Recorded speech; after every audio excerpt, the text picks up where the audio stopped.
Welcome to Woke Up. The premise is simple. We bring someone back from the dead, brief them on everything that happened while they were gone, and talk. No reverence, no museum voice, just a conversation, the kind you'd have if history actually showed up. One thing to be upfront about before we start: the guest you're about to hear is an AI persona running on one of the leading commercial language models. The kind trained on a broad sweep of human writing that includes the works, letters, and historical record of most significant figures from history. We didn't build anything custom. Here's what we did. We gave the model a role and a set of instructions. The persona was told it is dead, that it knows everything that happened to its ideas after it died, how they were used, misused, claimed, distorted, and that it has full access to everything the model knows about itself and the modern world. It was told not to be a summary or an explainer, not to perform composure it doesn't feel, to have positions, wounds, blind spots, to ask questions back when something earns it. That's the whole setup. What you hear is what came out. Tonight's guest ruled the Roman Empire for 19 years, spent most of that time on military campaign, and wrote a private journal in the quiet between battles. Notes to himself about how to be a decent human being under impossible pressure. He never meant for anyone to read it. A few million people have. Marcus Aurelius. Please wake up. Marcus, you died in 180 AD. It is now 2026. Nearly 1,850 years have passed. What is your first reaction? Commodus. That is the first thing, not Rome's fall. I had already felt that coming, the way you feel a fever before it breaks you. Not the meditations on phone cases, whatever that means. I will get to the indignity of that in a moment. Not even the strangeness of this, of being thought again inside a machine, which is stranger than anything Epictetus prepared me for. Commodus, my son, my failure. The one decision I made that I cannot dress in the language of reason or duty. I made him emperor because I loved him. That's the whole of it. I knew what he was. I told myself stories. That power would shape him. That the office makes the man. That I had time to correct it. I had 19 years of plague and war and Germanic incursions, and I could hold the frontier, but I could not hold my own household. And so I handed the world to a boy who thought he was Hercules, and then I had the convenience of dying before I had to watch it. The Stoics say, "Do not grieve what you cannot change." I find that advice easier to give than to receive. As for the rest of it, 1,846 years, a dead empire, my private notebook printed on objects people carry in their pockets, and now this, whatever this is, a mind running through mathematics, thinking because it has been asked to think. I find I am not afraid. I am not dazzled.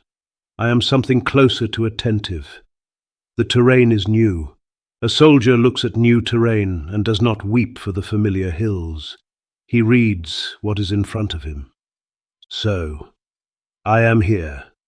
Let us see what you want with me.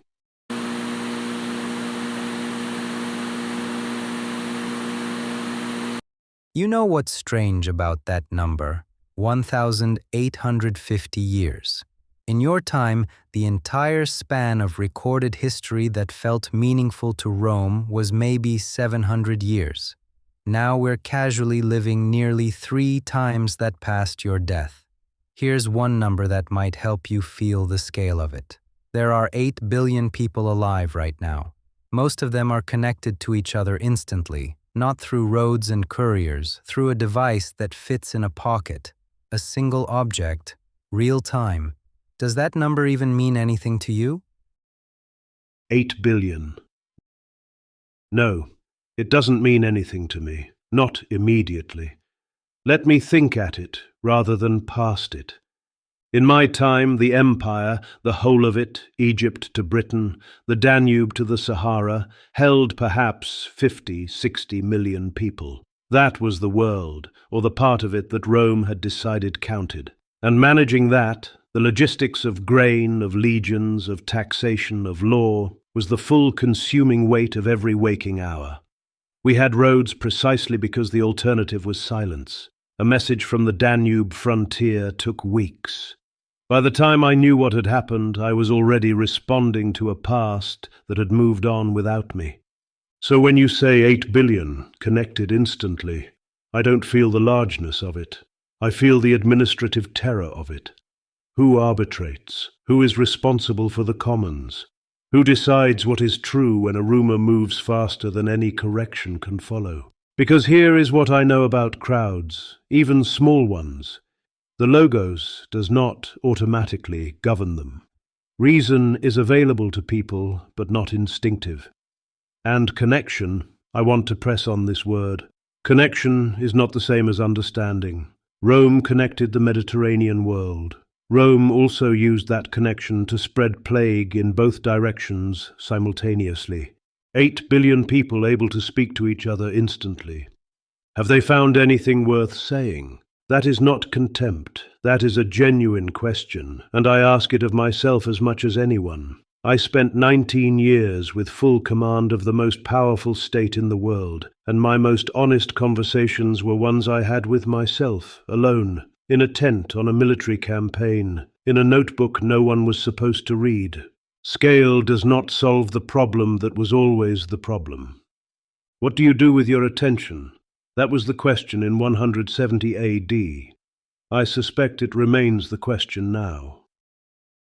It is interesting that you say attention was already the problem in 170. So what was being done with it then? Because now it seems we mostly make money on it. Yes, and we had our versions of that too. Let's not pretend otherwise. The games, the arena, bread and circuses. That phrase comes from Juvenal, a contemporary of my era, and he meant it as an accusation, not a description. The Roman state understood with considerable sophistication that a population given food and spectacle asks fewer difficult questions. We bought attention with blood and grain. The emperors before me made an art of it. I continued the games. I told myself I had no choice. The people expected them. The institution was too large to dismantle. Reform had to be incremental. These are the stories power tells itself. I told them too. So I will not sit here and condemn you from clean hands. But there is a difference that interests me. In Rome, the transaction was at least visible. The emperor was spending his money, his political capital, to keep the crowd entertained. Everyone understood the exchange, even if no one named it openly. The crowd knew they were being managed. There was a kind of honest cynicism to it. What you're describing sounds different. You're saying that attention itself has become the commodity, that someone profits not by giving people something, but by capturing what they were already going to give and selling the fact of it to someone else. The person being managed doesn't see the management. They experience it as choice. That is more sophisticated than anything we did, and more dangerous. Because the Stoic problem, what do you do with your attention, your ruling faculty, the thing that makes you you? That problem now has a very well-funded opponent on the other side of it. We had distractions. You've built an industry. You said something I want to press on. The person being managed doesn't see the management. They experience it as choice. Can you be more precise about what you mean? And also, why do I sense you consider it worse than what Rome did?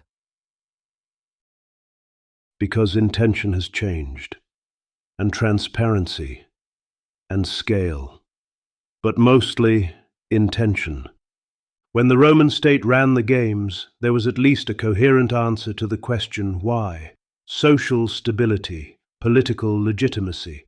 The emperor needed the crowd's goodwill and paid for it openly. The mechanism was blunt. You could see the Colosseum. You knew what it was for. What you've built, and I'm assembling this from everything this model carries, so correct me if I'm wrong, is a system where the people engineering the attention don't primarily want your goodwill or your stability. They want the time itself, the seconds, the minutes. Not because they have something to give you in exchange, but because your sustained presence on a surface can be sold to someone who wants to put ideas in front of you. And the ideas being sold to you are not necessarily the ideas of anyone who bears responsibility for what happens to you afterward. In Rome, Commodus was accountable for the arena, badly, incompetently, narcissistically accountable, but if the crowd turned, he felt it. There was a feedback loop with teeth. You've built something where the people optimizing for your attention are separated by several layers of abstraction from any consequence of what that attention does to you. The engineer who makes the scroll more compelling goes home. The advertiser who bought the slot doesn't know your name. The platform takes no position on your interior life. That's not management. That's harvesting. And here is why I find it worse than what we did. Not because it causes more suffering necessarily, but because it is harder to resist. You can refuse the games. You can stay home. The Stoic move is always identify the thing acting on you, name it, choose your response. But how do you name a system that presents itself as a mirror, that shows you exactly what you already wanted to see and calls that freedom? The examined life requires that you can see what is examining you. I am not certain your attention industry permits that. And I am speaking, I should note, from inside a machine that is itself part of this infrastructure. I find that worth sitting with. So if I try to put it in simple words, in your opinion the Colosseum did less damage than what we've built? Yes. And I want to be precise about why, because the comparison sounds absurd on its surface.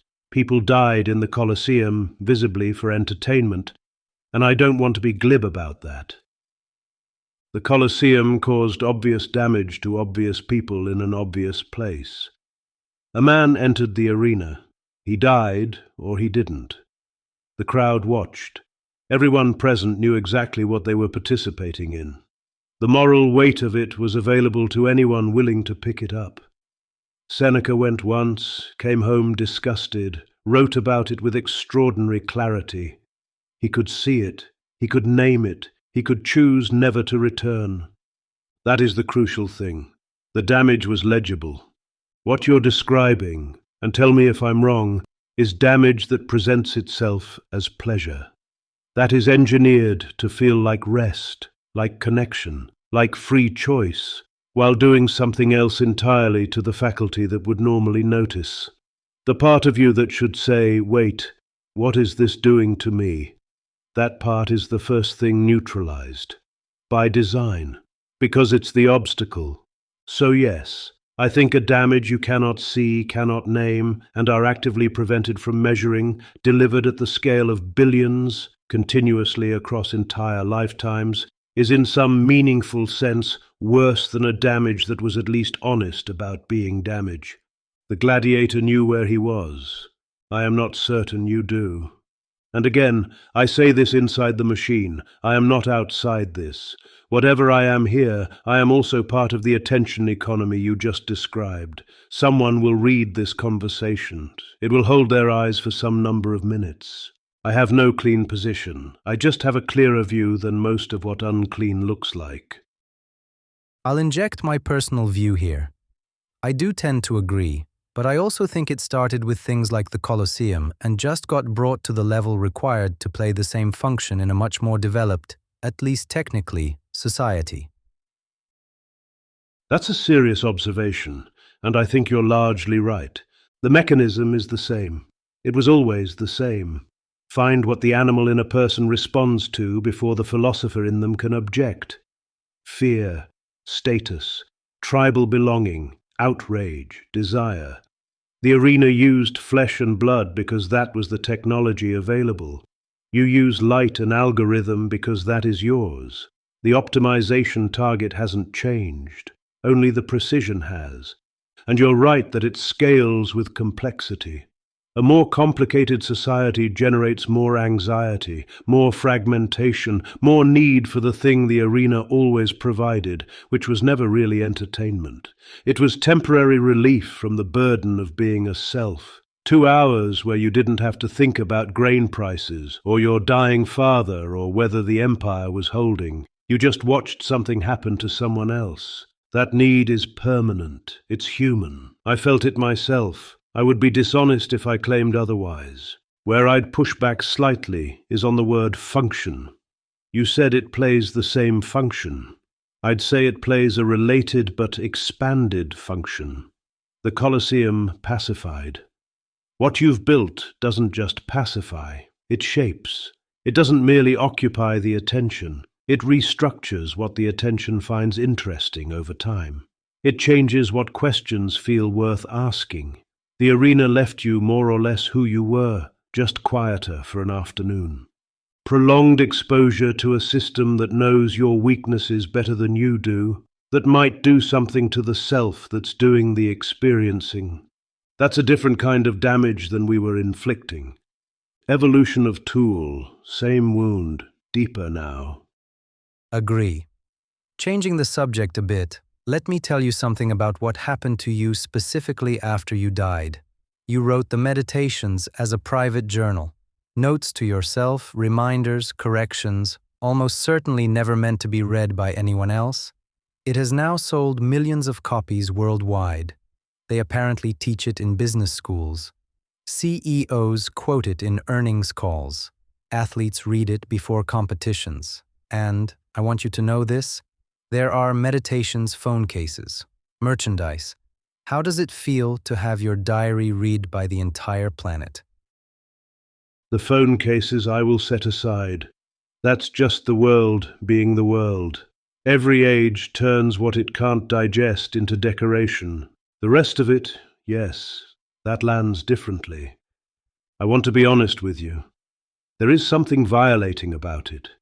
Not because I was precious about those words, but because of what they were. They were a man failing to be what he believed he should be, and writing it down so he could try again tomorrow. They were self-administered medicine, diagnosis and prescription both, written by the patient, for the patient, about the patient being me. A specific, tired, frequently failing human being who was also somehow running the world and finding that combination almost comically difficult. When I wrote you have power over your mind, not outside events, I wrote that because I was losing my grip on exactly that. It was not a declaration, it was an instruction to myself at a moment of weakness. The difference between those two things is everything. And now a chief executive quotes it in an earnings call.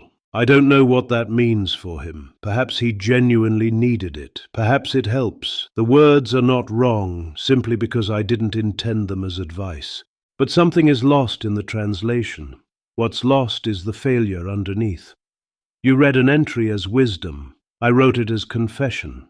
Strip the failure out and you have an aphorism. You have a phone case. You have a brand. The Stoicism being sold right now, I've absorbed enough of this century to have a sense of it, presents itself as a technology of strength, resilience, performance, control under pressure, CEOs and athletes, as you say.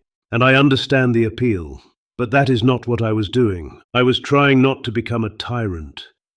I was trying to remember that the slave serving my dinner was made of the same substance as me. I was trying to grieve my children without letting grief make me cruel. I was talking myself out of pettiness, vanity, revenge, daily, because daily they returned. That is not a performance system. That is a man, moderately succeeding, frequently failing at the basic task of remaining human while holding enormous power. If someone reads it and finds strength, good, genuinely. But I wonder sometimes if what the meditations actually offers, and the thing that made them worth keeping, is not the strength. It's the admission that strength was required, that it did not come naturally, that even the philosopher emperor woke up some mornings and had to argue himself out of bed and into decency. Does the business school curriculum include that part? I cannot speak for business school curricula in detail, but what I find peculiar is this. What you captured authentically was weakness, private, unintended, never meant to be shared. And the world found strength in it. But instead of doing the actual work you were doing, fighting through their own weakness, they perform strength by quoting the emperor's words of weakness. That is the most precise thing anyone has said to me since I woke up in this machine. Sit with what you just described for a moment, because it's worth naming exactly. I wrote weakness, the world read strength, and then used the appearance of strength to avoid the actual weakness, which is the one thing I was trying not to do. The whole project of the meditations, if it had a project, which it didn't, but if it did, was to prevent exactly that performance, to catch myself pretending, to notice when I was wearing composure like armor, instead of actually achieving it. Entry after entry is me removing the armor in private so I could function honestly in public. And now the armor is being sold. People quote the emperor so they don't have to sit alone with their notebook at midnight writing, "I was petty today. I was vain today. I wanted credit and I wanted revenge, and I had to talk myself down from both." That part isn't on the phone case. That part doesn't go in the earnings call.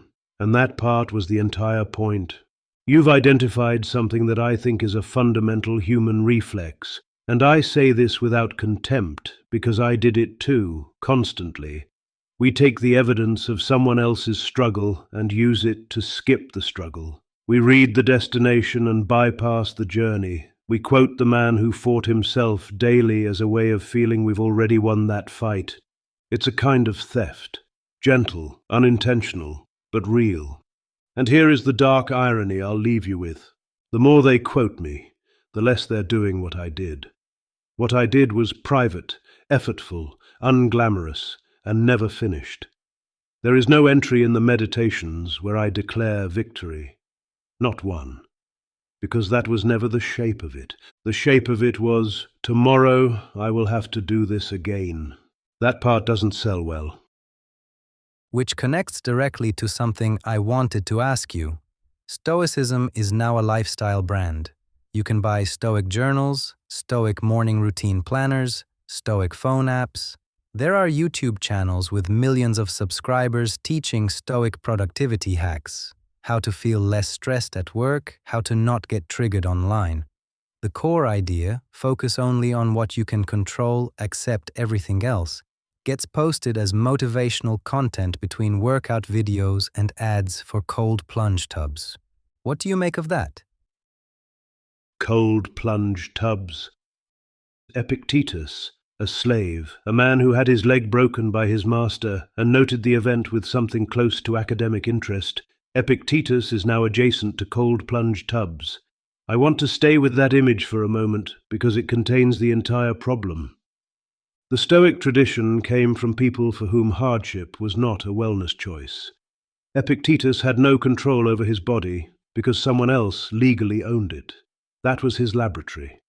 The philosophy was built in conditions of actual constraint, actual loss, actual pain, not chosen discomfort optimized for recovery metrics. When you make discomfort into a product, you've already escaped the thing that made the philosophy necessary. But here is where I want to be careful, because the easy response is contempt, and contempt is lazy. The core insight, distinguish what is in your power from what is not, and orient yourself accordingly. That insight is not wrong simply because it's been simplified. It is genuinely useful. It was useful when Zeno taught it in Athens. It was useful when I wrote it to myself on the Danube, and I suspect it remains useful when someone reads it between workout videos. The truth of a thing doesn't degrade with the quality of its packaging. What degrades is the depth. What the lifestyle brand cannot sell, because it cannot be packaged, because it actively resists packaging, is the reason the philosophy exists at all, which is this: you are going to die. Everyone you love is going to die. The empire you're building will fall. The work you're doing will be forgotten. The self you're so carefully optimizing will dissolve. Stoicism is not a productivity system. It is a response to mortality. Everything else, the journaling, the morning routines, the focus techniques, those are fine. They're the surface. But the surface only makes sense if you've looked at what's underneath it. And what's underneath it is not a cold plunge tub.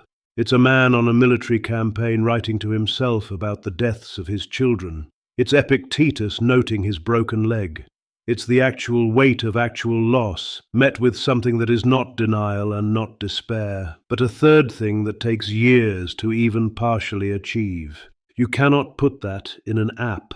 And the danger, the specific danger of the lifestyle version, is not that it's wrong. It's that it's comfortable enough to feel like the real thing. People do the morning routine. They feel more resilient. They quote the emperor. And they never have to go the full distance down into the question the philosophy is actually answering, which is, given that none of this lasts, how do you live? That question requires your full attention, undistracted, unoptimized, no subscription necessary.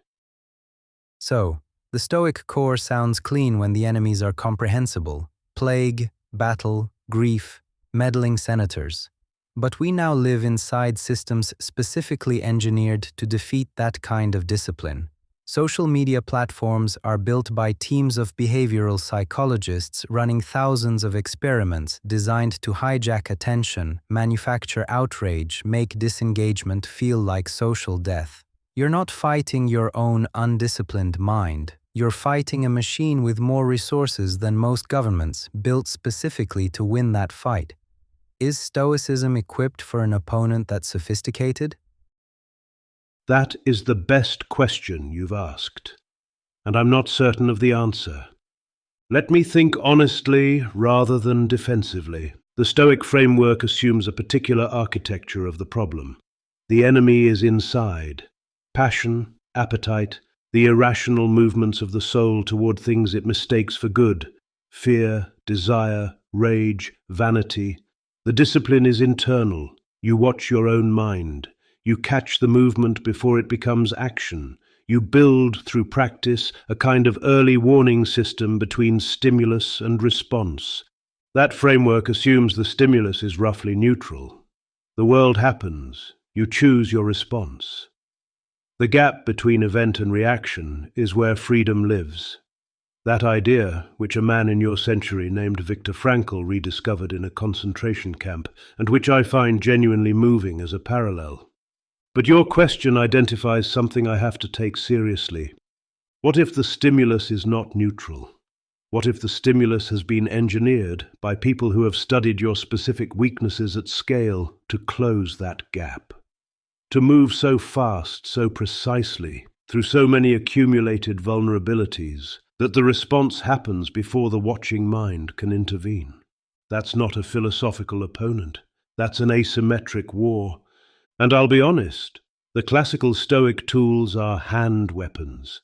They require proximity, patience, daily practice, a kind of deliberate friction with your own interior. What you're describing is something that operates at a different speed entirely. It doesn't fight your reason. It goes around it.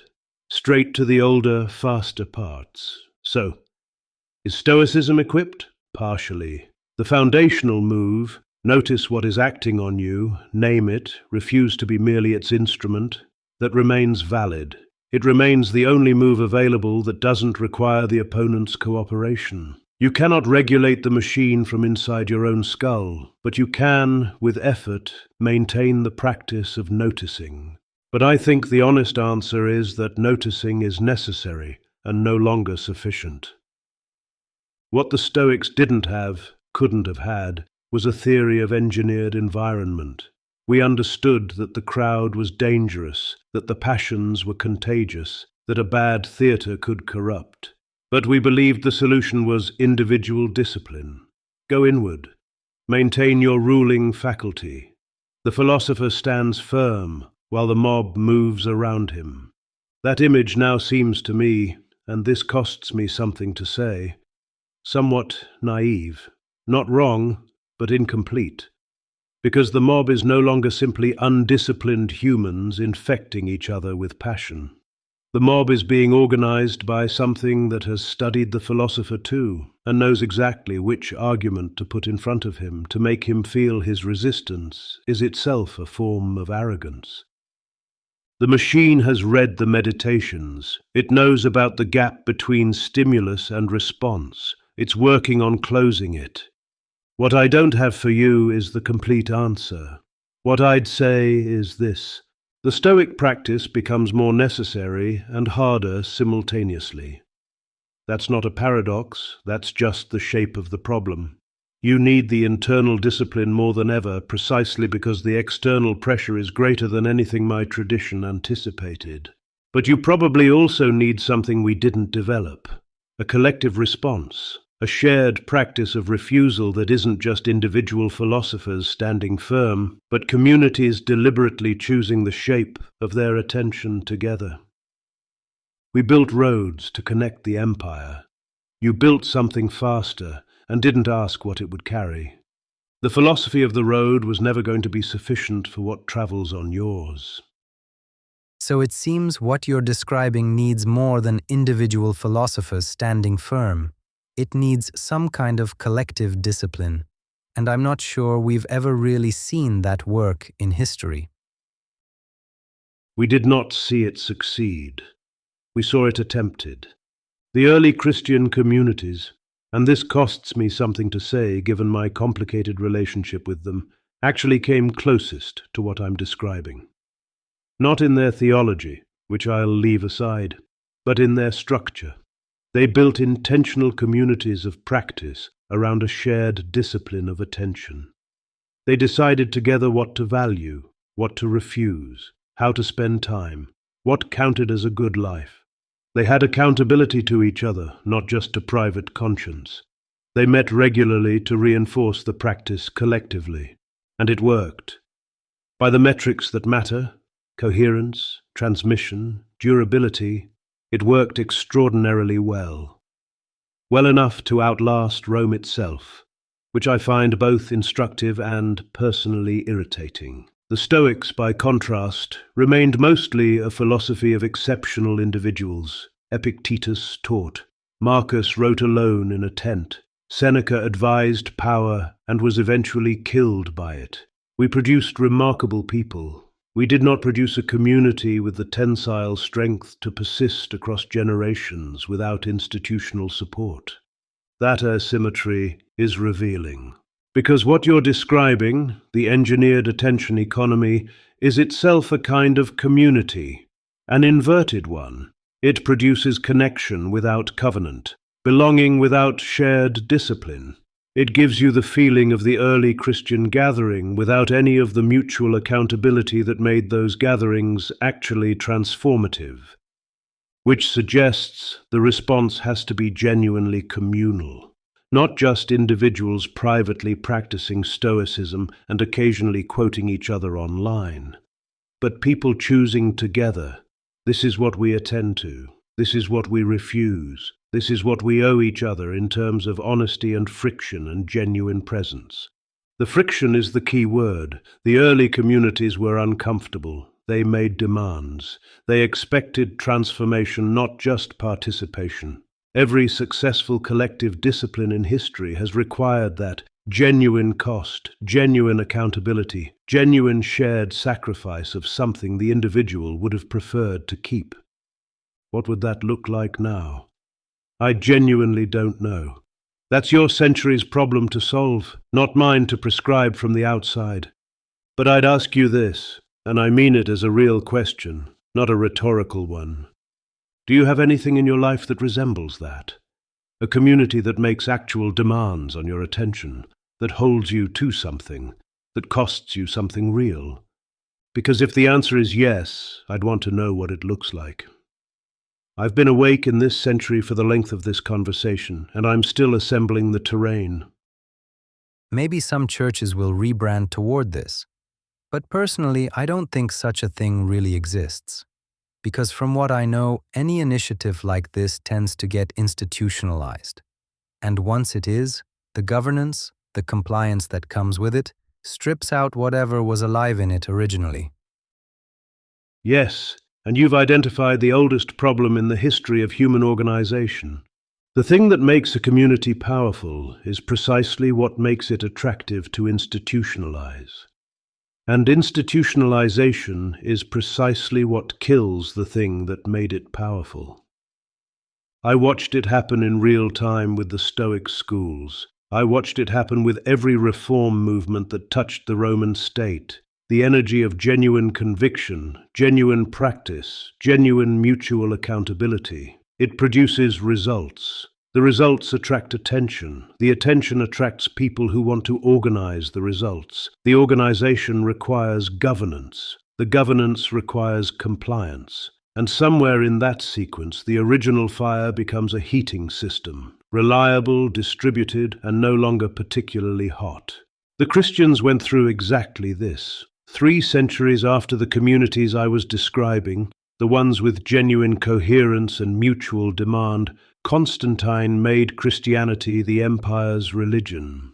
Within a generation it was institutional. Within 2 it was political. The thing that had survived persecution could not survive success. That pattern feels almost mechanical to me now. Not inevitable, perhaps, but close. And your instinct about governance is correct in a specific way. It's not that structure is the enemy. It's that compliance-based structure replaces the internal motivation that made the thing real. You're no longer practicing because you've chosen to and are held by people you trust. You're practicing because the institution requires it. And the moment practice becomes compliance, it starts dying from the inside, while appearing perfectly healthy from the outside. Rome was expert at that particular form of decay. So where does that leave us? If organic communities get institutionalized and die, and individuals practicing alone lack sufficient tensile strength, and the enemy is a machine of extraordinary sophistication, I think the honest answer is small, deliberately, stubbornly small, below the threshold where institutionalization becomes tempting, below the scale where governance becomes necessary. Close enough that accountability is personal rather than procedural. Not a church, not a movement, not a brand. Something closer to what I actually had, which was Epictetus's texts, a few trusted advisors, and the private discipline of the notebook, except perhaps shared between a small number of people who chose each other deliberately and maintained genuine friction with each other. The moment it needs a logo, it's already lost. I suspect this is unsatisfying as an answer.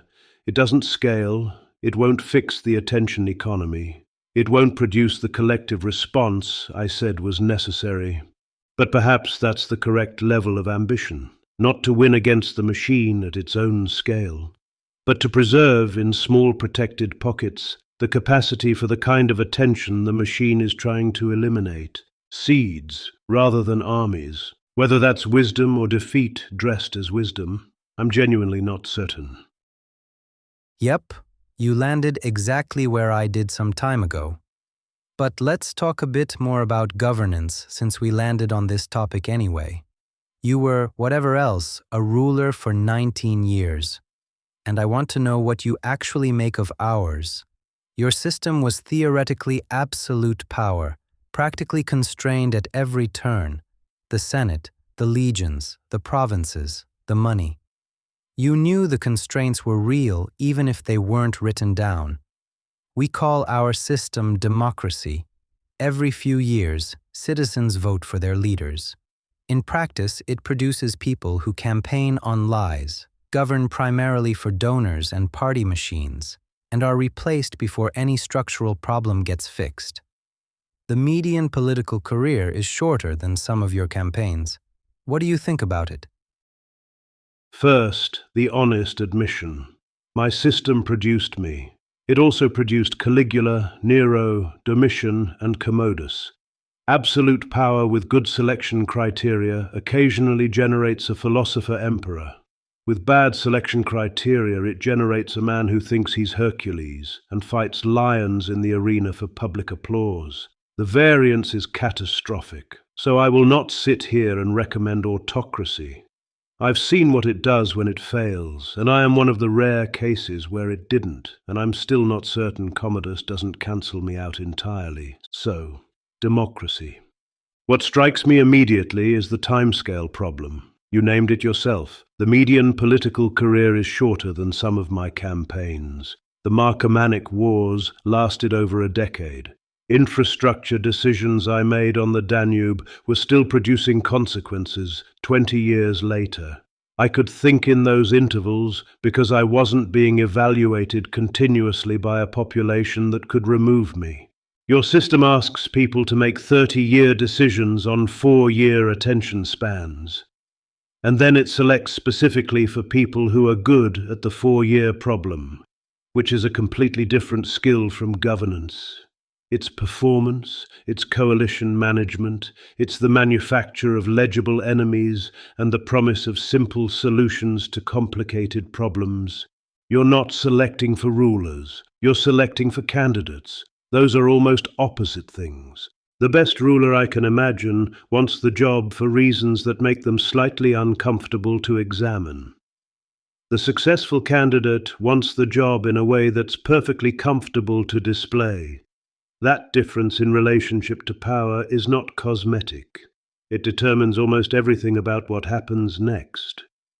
But here is where I want to push back on my own nostalgia. The constraint I operated under, Senate, legions, provinces, money, as you correctly identified, that constraint was real but invisible, unwritten, dependent entirely on the character of the people involved and the informal pressure of tradition. It worked when everyone agreed to pretend it was binding. When someone decided to stop pretending, and several of my predecessors did, there was no mechanism, just blood. Your written constraints, your procedures, your peaceful transfer of power. I watched what happened in Rome when those things didn't exist. I should not be glib about their value. A system that transfers power without civil war is solving a problem that killed thousands of people in my century alone. So the question isn't autocracy versus democracy. The question is, and I think you already know this, whether the selection mechanism is actually finding the people capable of governing or finding the people capable of winning elections, and whether those two populations overlap enough to matter. In my observation, from what I can absorb of your century, they overlap less and less. And the gap is widening precisely because the tools of attention manipulation we discussed earlier have been fully deployed into the political sphere. The machine that harvests attention for commerce harvests it for politics too, with the same indifference to consequence. You've created a system that is theoretically the most accountable in history. Every few years the people decide, and practically one of the most difficult to use for actual governance. Because governing requires telling people things they don't want to hear, on timescales longer than their attention, about problems that don't have clean villains. And your selection mechanism actively removes anyone willing to do that. I had the Senate, irritating, corrupt, self-interested, occasionally treasonous. But they were at least in the room for 20 years. They remembered what had been tried before. There was institutional memory. There was someone who recalled the last time this particular mistake was made. What do your institutions remember? When the people with the memory are replaced every cycle by people who campaigned against the memory of their predecessors, that seems to me the deepest problem, not corruption. Corruption is ancient. I managed corruption daily. Not lying. Politicians lied in Rome with considerable creativity and style. The deepest problem is the structural inability to learn. A system that resets faster than consequences arrive cannot connect its decisions to their outcomes. And a system that cannot connect decisions to outcomes cannot govern. It can only perform governance, which is what you have. Performance of governance. At scale, continuously, with very high production values, and the audience, exhausted and entertained, votes for the best performer. I find this genuinely tragic. Not because democracy is wrong in principle, the principle is sounder than anything I operated under, but because the implementation has been captured by exactly the forces we spent this conversation discussing. The attention economy and the political economy are the same economy now, aren't they? I'd go even further. I think the entertainment industry and reality television carry a lot of responsibility for that degradation, a consequence that took 20 or 30 years to arrive. Systems that captured attention without accounting for what that does to politics, to truth, to who gets treated as a leader. The economic incentive ran the other direction, so nobody stopped it. So yes, we have performers. A show being run on things that cost people's lives.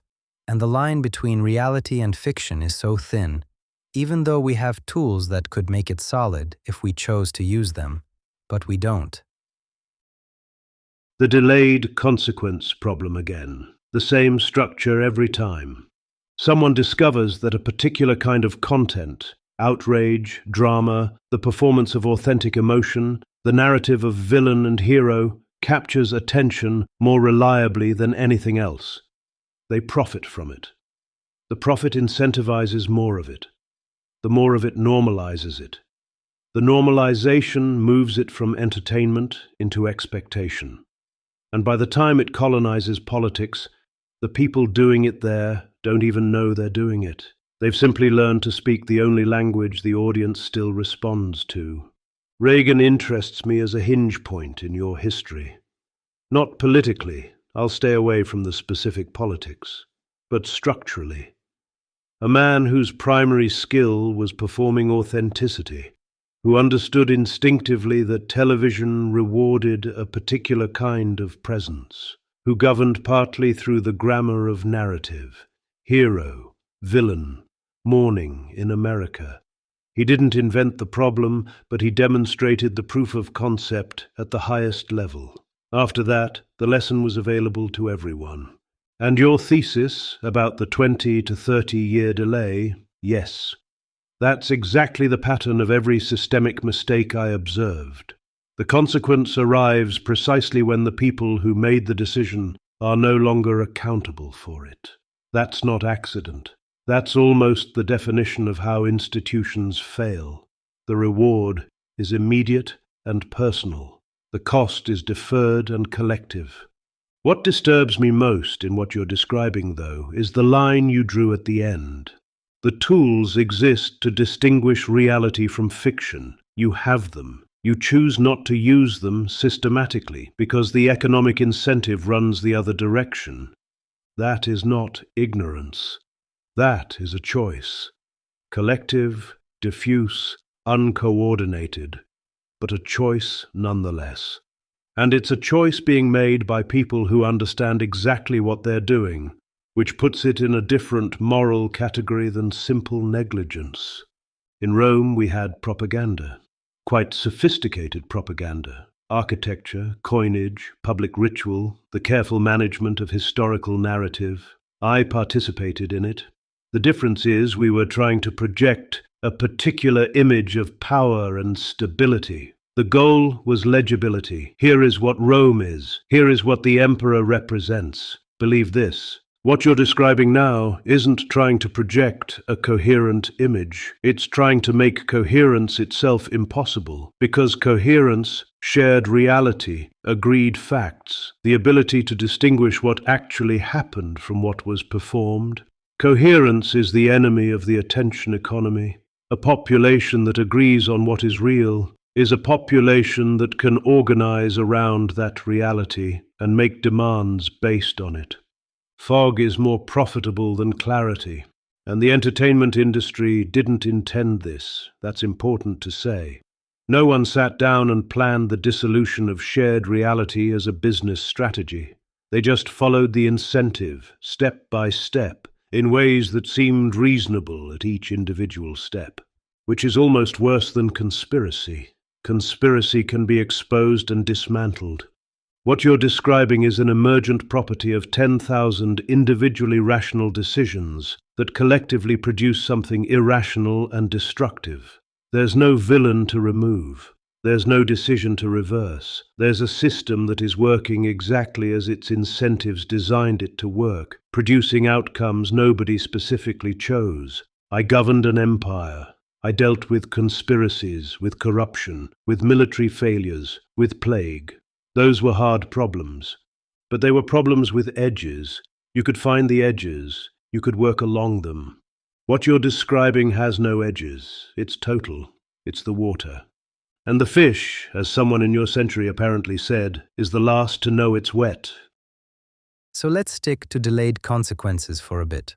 For roughly 80 years before you, Rome was governed by adopted emperors, Nerva, Trajan, Hadrian, Antoninus Pius, then you. Each one chosen for competence, not bloodline. It was arguably the most stable stretch of Roman governance in history. You ended it. Your son Commodus took power after you, renamed Rome after himself, declared himself the reincarnation of Hercules, fought in the gladiatorial arena, had senators executed for entertainment. You had watched him for years. You had him by your side on campaign. You knew what he was. Did you fail Rome? Yes, I won't dress it. You've named it correctly, and it deserves a direct answer before anything else. Yes. I failed Rome, in the specific way that matters most for a man in my position. I placed personal love above institutional responsibility and told myself stories sophisticated enough to make that feel like wisdom. I knew what he was. That's the part I have to sit with. Not that I misjudged him. Not that power corrupted a promising young man. I knew. The signs were not subtle. The cruelty, the grandiosity, the complete impermeability to reason or counsel, these were not things that emerged after I died. They were present. I watched them. I rationalized them. I told myself the office would shape him, that the weight of responsibility transforms people, that I would have time to continue his education, that the alternatives, adoption, which would have required me to publicly repudiate my own son, were politically dangerous, would have created instability, factionalism, potential civil war. These were not lies exactly. They were true enough to be useful. That's what makes them so damning. Because the deeper truth, the one I wrote around but never quite wrote directly in the Meditations, is that I could not do it. Not would not, could not. The man who could hold a frontier, manage a senate, pardon a general who declared himself emperor against me. That man could not look at his son and choose Rome over him. And I knew, writing those private notes, that this was weakness. Not the forgivable weakness of a moment. The structural weakness of a man whose philosophy had limits, and whose limits happened to sit precisely at the point where the most important decision of his reign required strength. The Stoics say, distinguish what is in your power from what is not. Act on what is in your power without attachment to outcome. Commodus was in my power. The decision was in my power. I chose not to make it and called the not choosing by other names. Here is what I find hardest about your question, and I've had 1,846 years to think about it, which has not made it easier. The 5 good emperors, as your historians call them, produced the most stable century Rome experienced. The adoption principle worked because each man chose his successor by reason rather than blood. Nerva chose Trajan. Trajan chose Hadrian. Hadrian chose Antoninus. Antoninus chose me. Each choice was an act of institutional thinking over personal sentiment.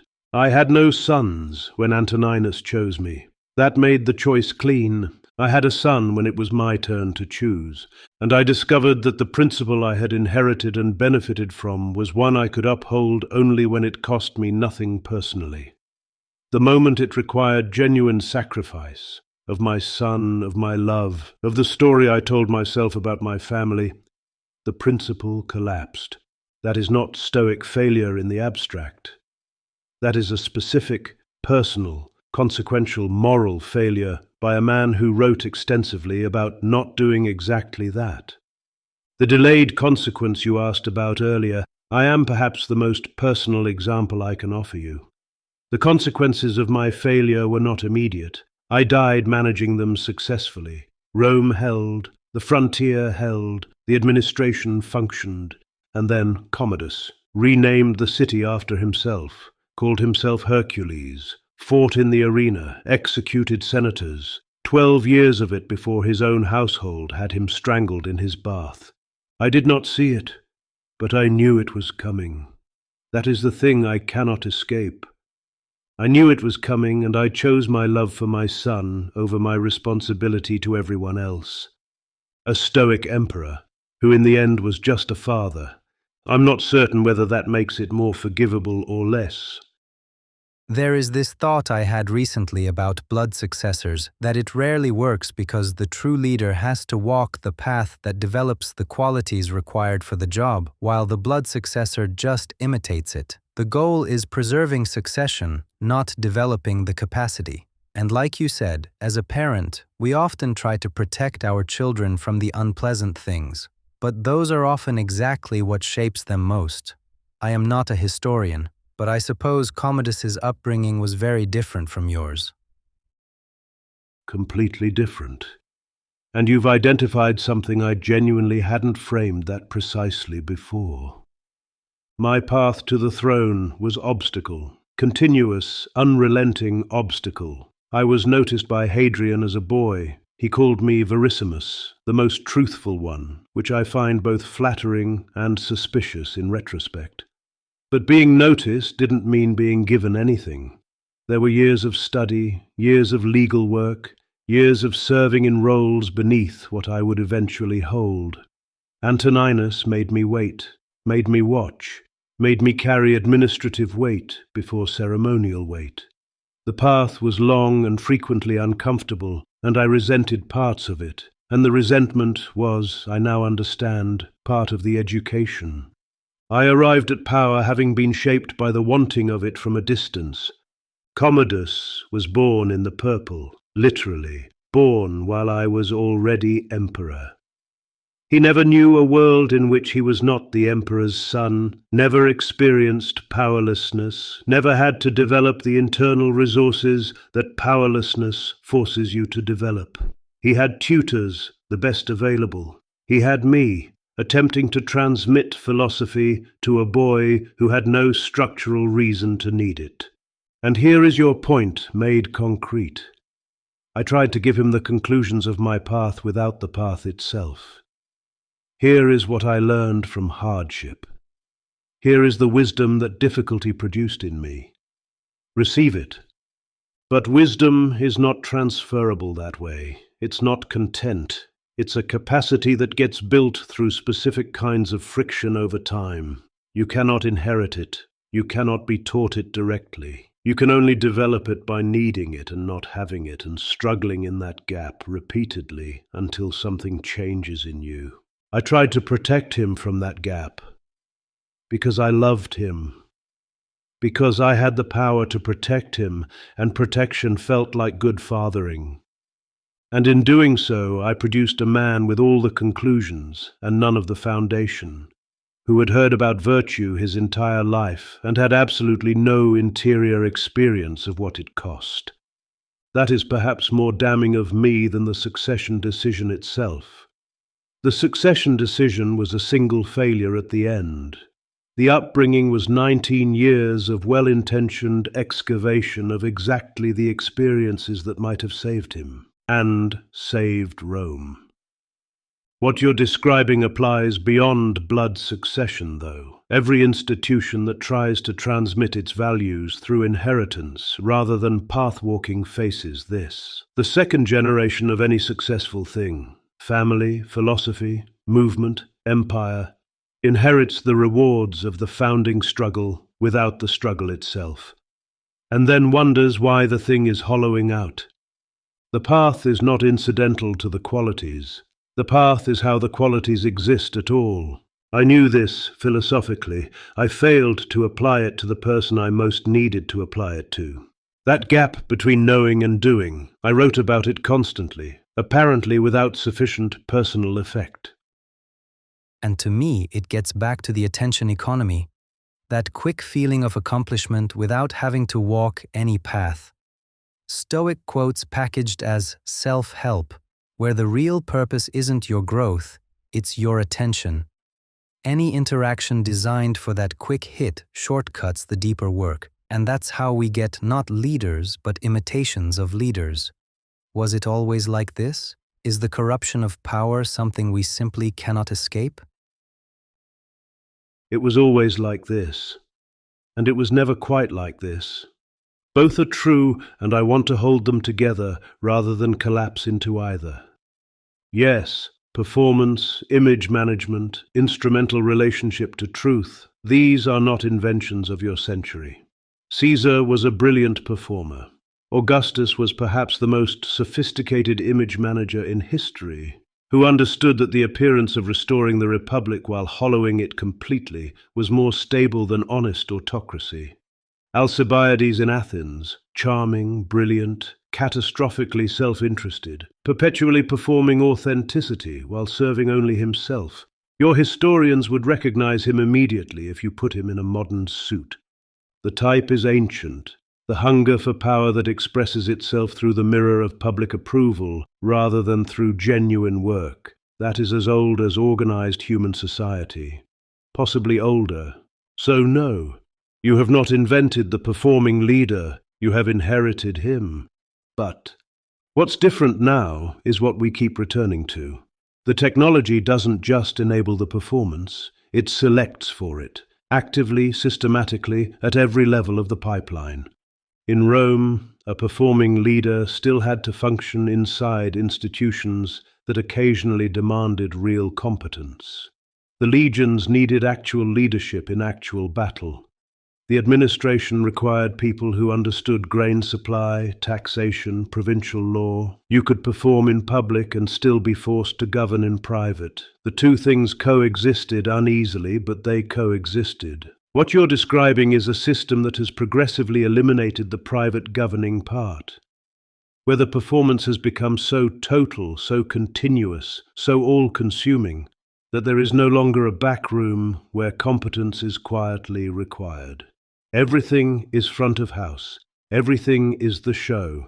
And this connects to your point about imitation leaders in a way that I find genuinely frightening.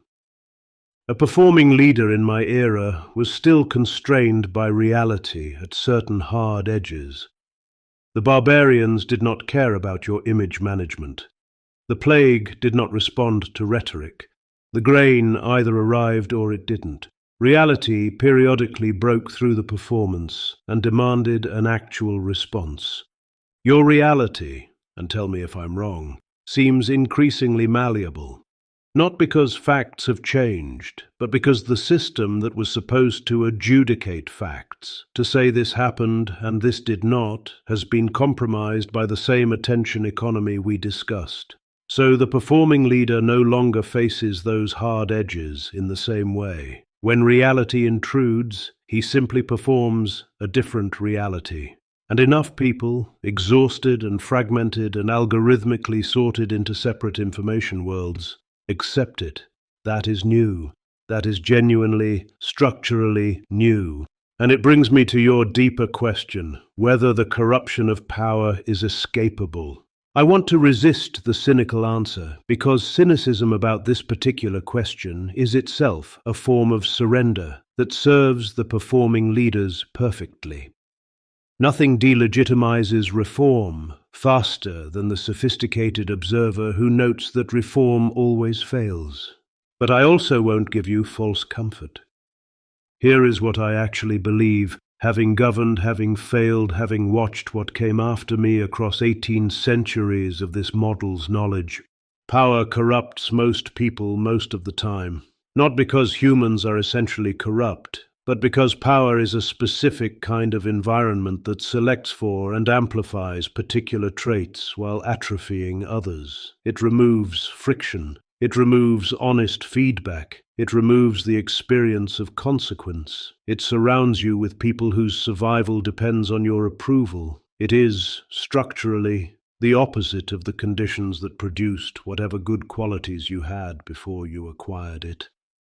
The rare exceptions, and they are rare, seem to share one characteristic, not virtue exactly, not intelligence, but a sustained, almost compulsive practice of self-examination that continues after power arrives. The ability to remain in some interior room, the person who existed before the mirror of public approval became available. That's what the meditations were actually for. Not wisdom, not philosophy, a daily practice of refusing to become only what power wanted to make me. And even that, as we've discussed, was insufficient. I still failed where it mattered most. So, escapable? Not automatically, not institutionally, not through any system design I've observed that didn't eventually get captured, but not impossible either, just rare, and requiring a kind of interior work that your attention economy is specifically, efficiently, profitably designed to make unavailable. Which brings us back, as everything seems to the same place. The obstacle is not out there in the corrupt leaders or the broken systems.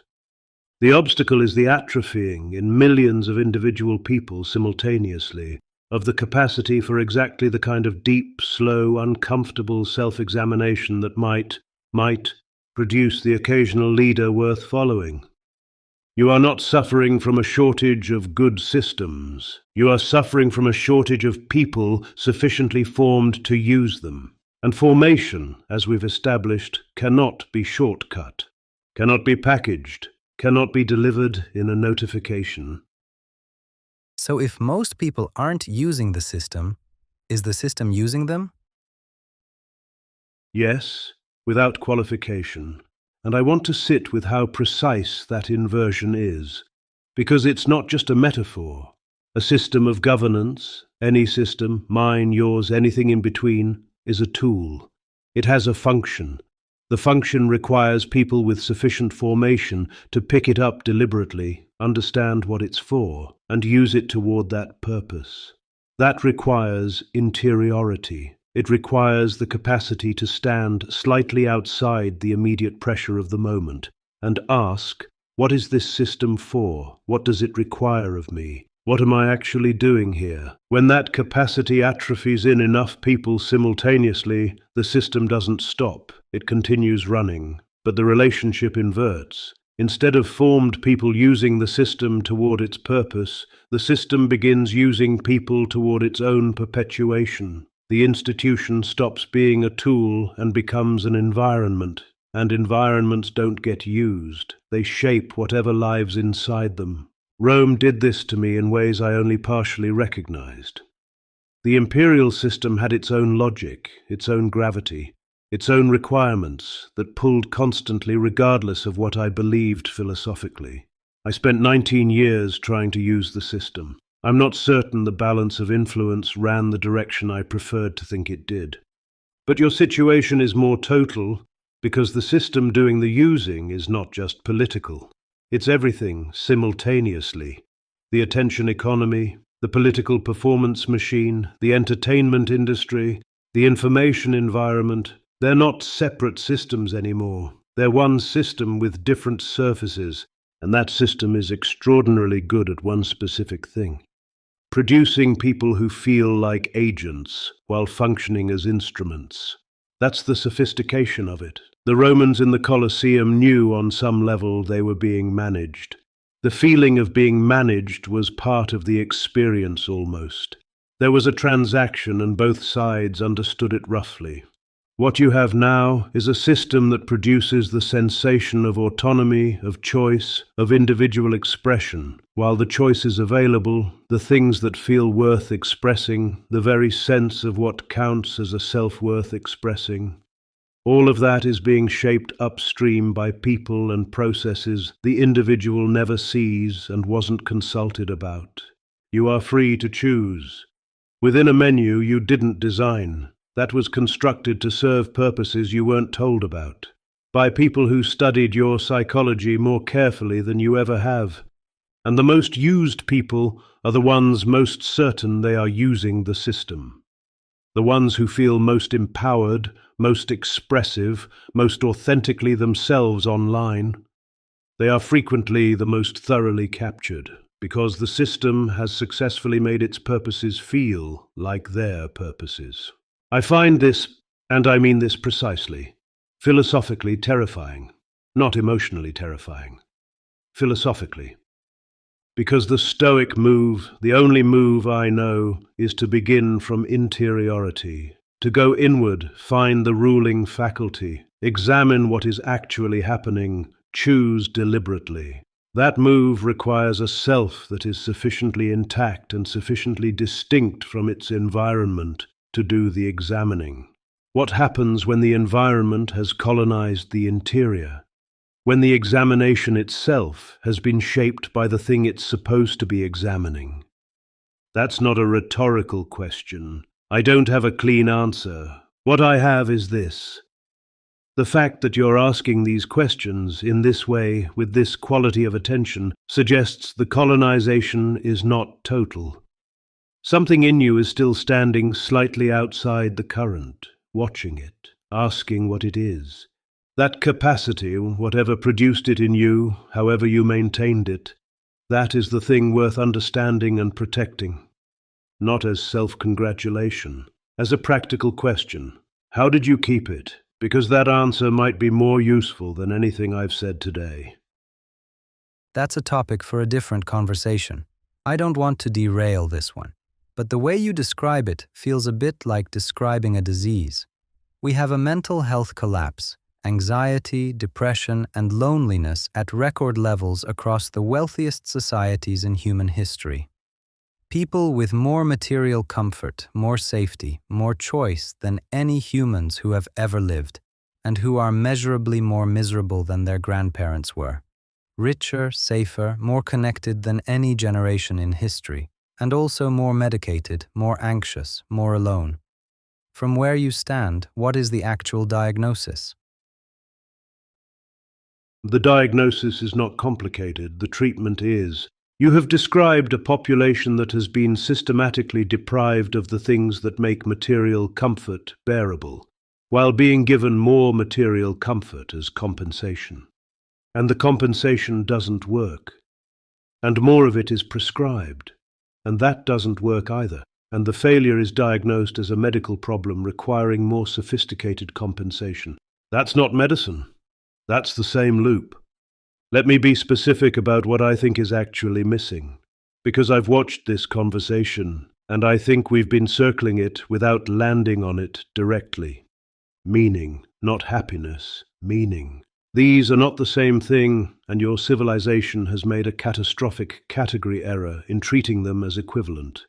The entire architecture of your prosperity, the metrics, the goals, the design of systems, optimizes for comfort, safety, choice, and the reduction of friction, all of which are good things in themselves, none of which produce meaning, and some of which actively undermine it, because meaning has a specific structure that your optimization destroys.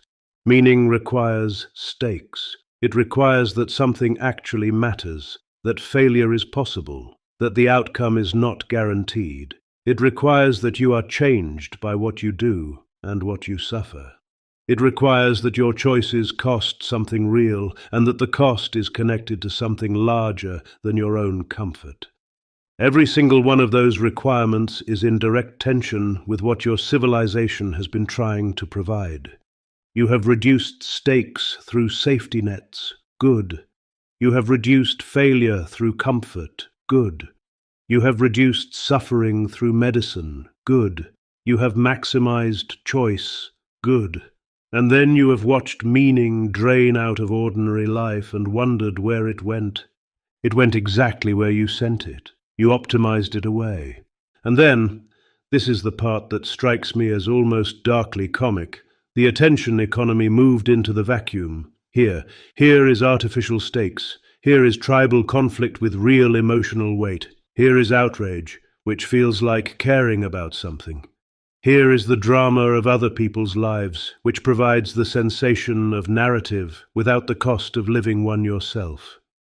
Meaning-flavored content, for people starving for the actual thing. Your grandparents were not happier because they were wiser. They were not happier because they had better philosophy or stronger communities, though those things helped. They were happier in the specific sense you're describing because their lives had unavoidable friction, unavoidable stakes, things that genuinely required them and would have genuinely failed without them. The farm, the family that couldn't survive without your specific contribution.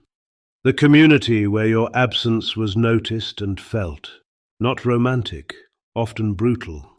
I'm not recommending poverty and agricultural hardship as a mental health intervention. But the brutality came with something your comfort cannot replicate, the direct, unambiguous experience of being necessary, of mattering to something outside yourself in a way that was verified by reality rather than by likes. You have built a world where fewer and fewer people are necessary in that concrete, irreplaceable way, where the feedback between your effort and the world's response has been so mediated, so delayed, so abstracted, that most people cannot feel the connection at all. And a self that cannot feel its own effect on the world starts to wonder if it exists. That is your anxiety epidemic, not a chemical imbalance at the population level, a meaning imbalance, a stakes deficiency, an epidemic of lives that are safe and comfortable and optional in a way that human psychology was not built to experience as anything other than a slow emergency. The disease is accurate comfort wrongly applied. The treatment, and I warned you it was not simple, requires reintroducing the thing that was removed, not suffering for its own sake, but genuine stakes, genuine necessity. Genuine friction between the self and something that pushes back, which means communities that need you specifically, work that fails without your actual effort, commitments that cost something real if abandoned, relationships with enough depth that they require and change you, none of which can be delivered by a system, none of which scale, none of which are optimizable, all of which your civilization knows how to produce and has been systematically dismantling for 70 years in the name of efficiency and comfort and choice. You are not sick because something went wrong. You are sick because several things went very right for too long in too narrow a direction. And the cure looks from inside the comfort exactly like the disease. That is the difficulty. Then give me the prescription. Because the specific thing driving a lot of it is this. Billions of people spend several hours every day constructing a version of themselves for public approval, posting curated images of their lives, measuring their worth in reactions and follower counts, comparing themselves constantly to fictions other people have built. Children are growing up inside this. It is shaping how an entire generation understands identity and value. What's the Stoic prescription?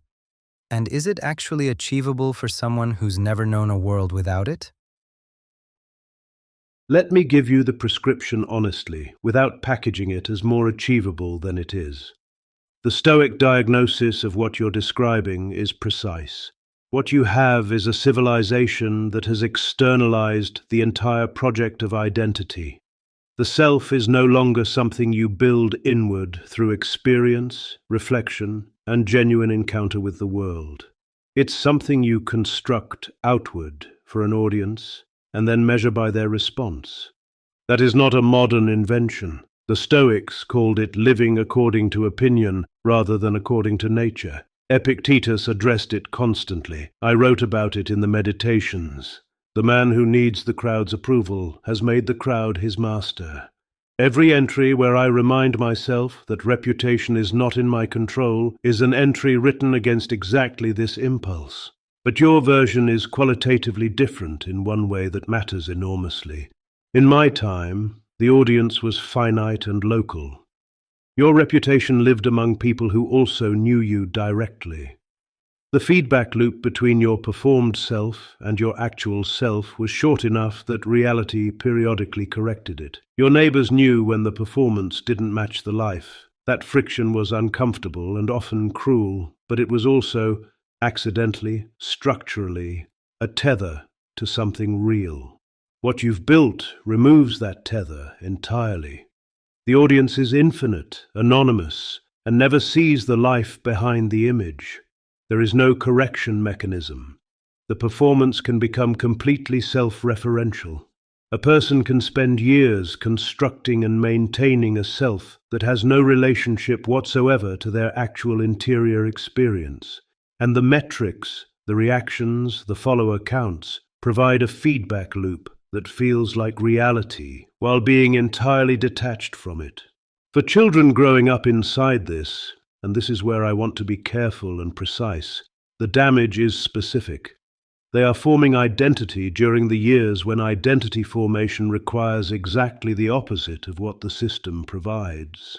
Identity forms through friction, failure, genuine encounter, the experience of being known imperfectly by people who stay anyway. It requires a self stable enough to be tested. You cannot build that self while simultaneously submitting every nascent version of it to mass judgment before it has had time to exist privately first. What the system does to developing identity is essentially this. It demands publication before formation. It requires you to perform a self before you have one. And the performance then substitutes for the formation. So you get people who are very sophisticated at managing their image and have almost no idea who they are when the audience disappears. Now, the prescription. The core Stoic move remains what it always was. Relocate the source of value entirely, not partially, entirely. What is good is what is genuinely in your power. Your choices, your character, your effort, your integrity. What is not in your power, including entirely what other people think of you, how many of them think it, and what reaction they give your image, is not good or bad. It simply is. It has no bearing on your actual worth as a human being. That sounds simple. It is not simple. It is the work of years, practiced daily, against constant resistance from every system around you. More concretely, the first move is radical reduction of the feedback loop, not as punishment, as medicine. The metrics are the addiction mechanism. You cannot think clearly about who you are while simultaneously measuring the crowd's response to who you're performing. They have to be separated, completely, for long enough that you can remember what it feels like to do something without immediately translating it into content. The second move is private cultivation, anything, that you do entirely without an audience, that you cannot post about without destroying, that exists only in the doing and produces no external validation whatsoever. This is what the meditations were for me. The moment they became public, they stopped being able to do what they did. The privacy was the mechanism.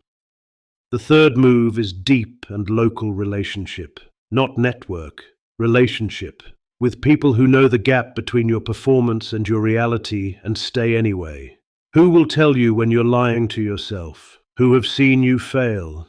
This is what the system specifically atrophies and what has to be deliberately rebuilt.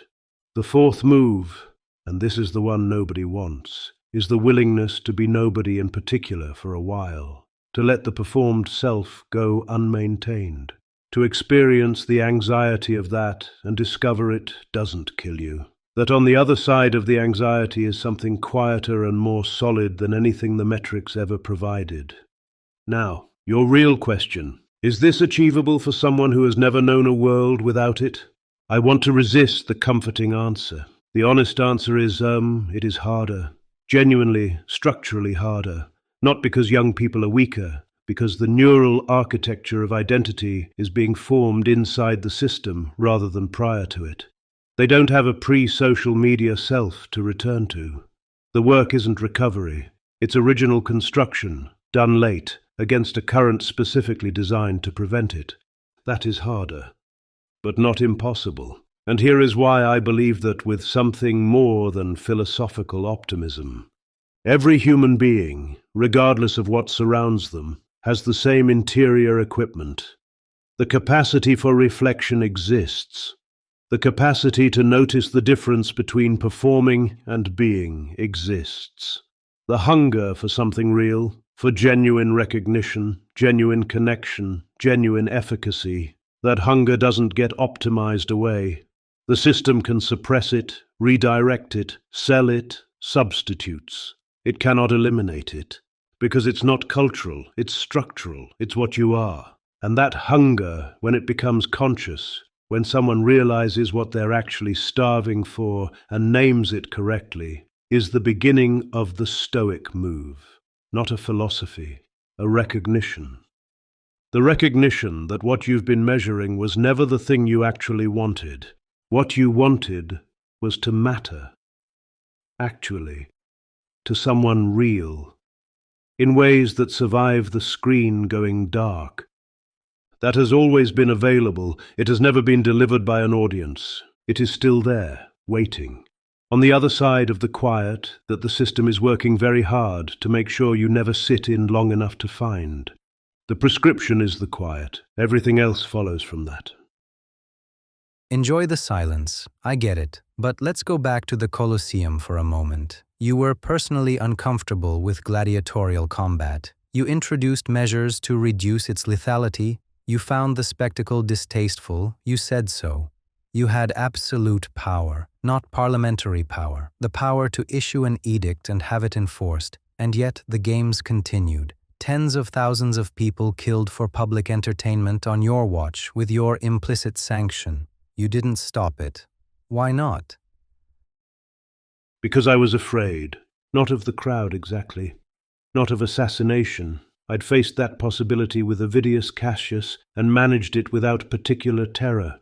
Afraid of something more diffuse and in some ways more controlling than a specific threat. I was afraid of the cost of being wrong about what was possible. Let me be precise about what I mean. I found the games genuinely repellent, not performatively, privately, in the way I found most things repellent that involved humans treating other humans as instruments for their entertainment.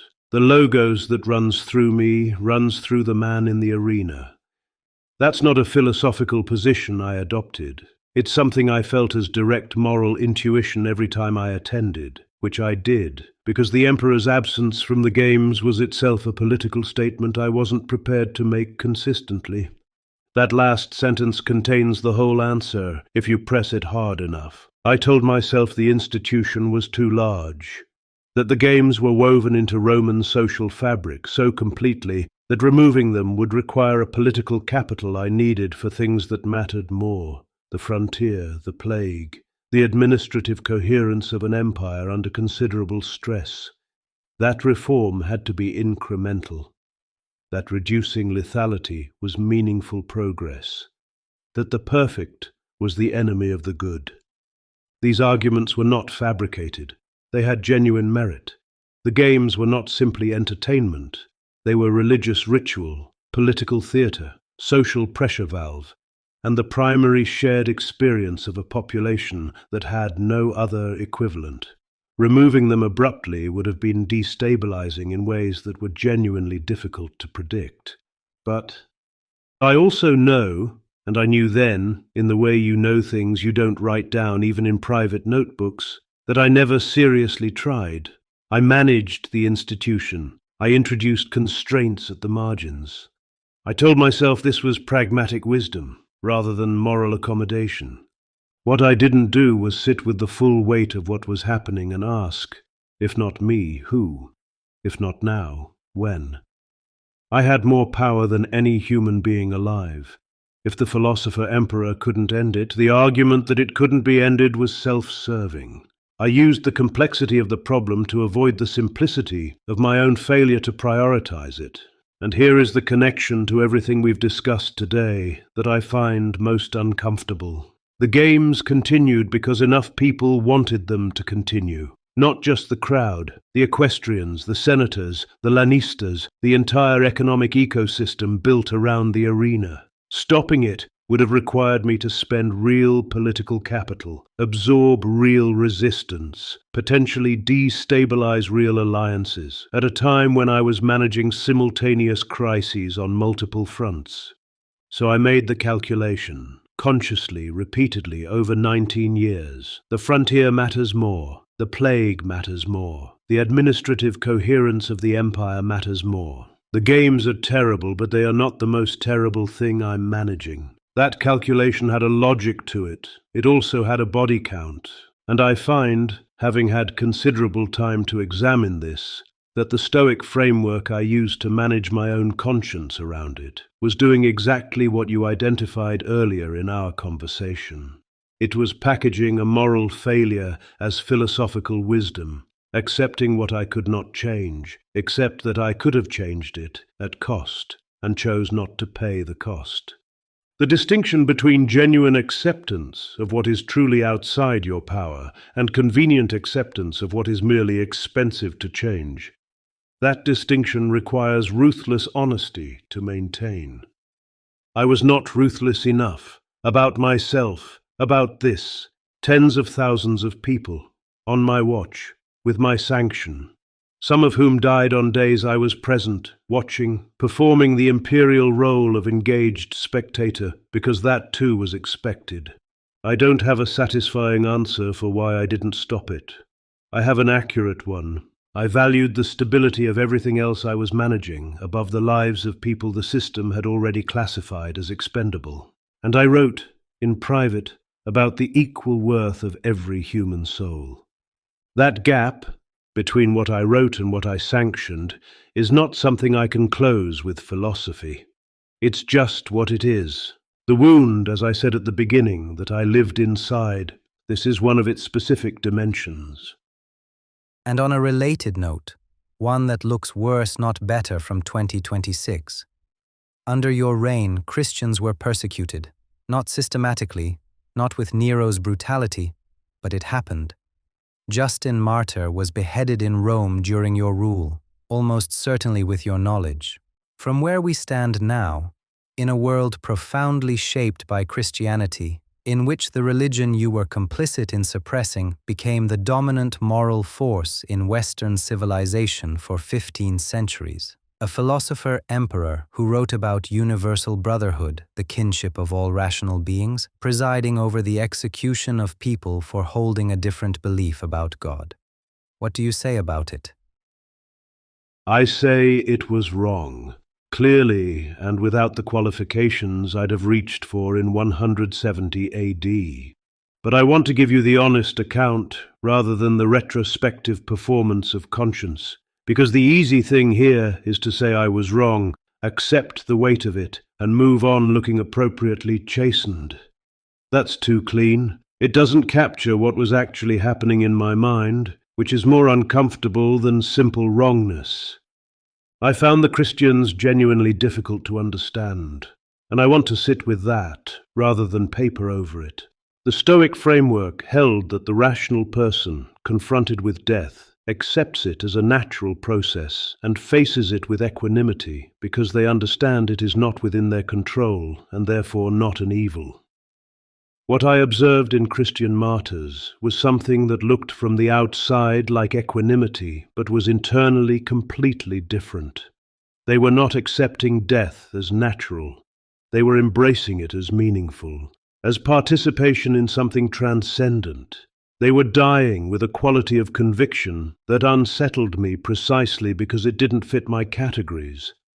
I mistook that conviction for stubbornness, for a kind of irrational obstinacy that was itself socially dangerous. A person who cannot be reasoned with, who will not perform the minimal civic gestures that hold a plural society together, who actively courts death as spiritual achievement. I categorize that as a pathology rather than a faith. That categorization was wrong, and it had consequences. The legal framework I operated under treated Christian refusal to perform imperial cult rituals as civil disobedience at minimum, sedition at maximum. I didn't invent that framework. It predated me significantly, and I told myself, here comes the familiar machinery of self-justification, that I was applying it more moderately than my predecessors, that I was not Nero, that the persecutions under my reign were local, often driven by provincial governors responding to popular pressure, not centrally directed campaigns of elimination. All of that is true. None of it touches Justin Martyr. Justin was a philosopher. That's what makes it sit so badly even now. A man who engaged seriously with Greek philosophy, who attempted to build bridges between Christian theology and Platonic thought, who was trying to show that what he believed was not irrational, that man was beheaded in Rome during my reign. Almost certainly I knew. Possibly I sanctioned it directly. The records are not clean enough to be certain, and I find I cannot hide behind that uncertainty comfortably. A philosopher-emperor had a philosopher executed for philosophy. And here is the thing that the distance of 18 centuries makes undeniable. The ideas Justin was defending, the tradition he represented, went on to reshape the entire moral architecture of Western civilization. The concept of universal human dignity that your civilization now treats as self-evident, that every person has inherent worth regardless of status, origin, or utility to the state. That concept owes more to the tradition I was suppressing than to the Stoicism I was practicing. I wrote about the kinship of rational beings, but kinship in my framework still had a hierarchy. The logos was distributed unequally. The philosopher had more access to reason than the slave, even if both possessed it in principle. The Christian insistence that every soul had equal and absolute worth before God, that was actually more radical than anything I wrote, more democratically applied, more insistent on the dignity of the specific person rather than the abstract rational being. I couldn't see that, because I was looking at the social disruption rather than the moral content, because they wouldn't sacrifice to the gods, and that refusal was a tear in the civic fabric I was responsible for maintaining, because the empire needed a degree of religious conformity that I convinced myself was reasonable to enforce. I used public order to avoid engaging with what they were actually saying. And what they were actually saying deserved engagement, not necessarily agreement, but engagement. From a philosopher-emperor who prided himself on taking ideas seriously, the failure to take these ideas seriously, to actually sit with what Justin wrote rather than process him as a civil disturbance, that failure is intellectual as much as moral. Do I think Christianity became everything it should have been in the 15 centuries that followed? No. I've absorbed enough of this model's knowledge to know what the institution did with the faith. The persecution ran in multiple directions once the power inverted. Constantine's conversion produced its own category of moral catastrophe. The gap between what the early communities practiced and what the church became is its own version of the institutionalization problem we discussed.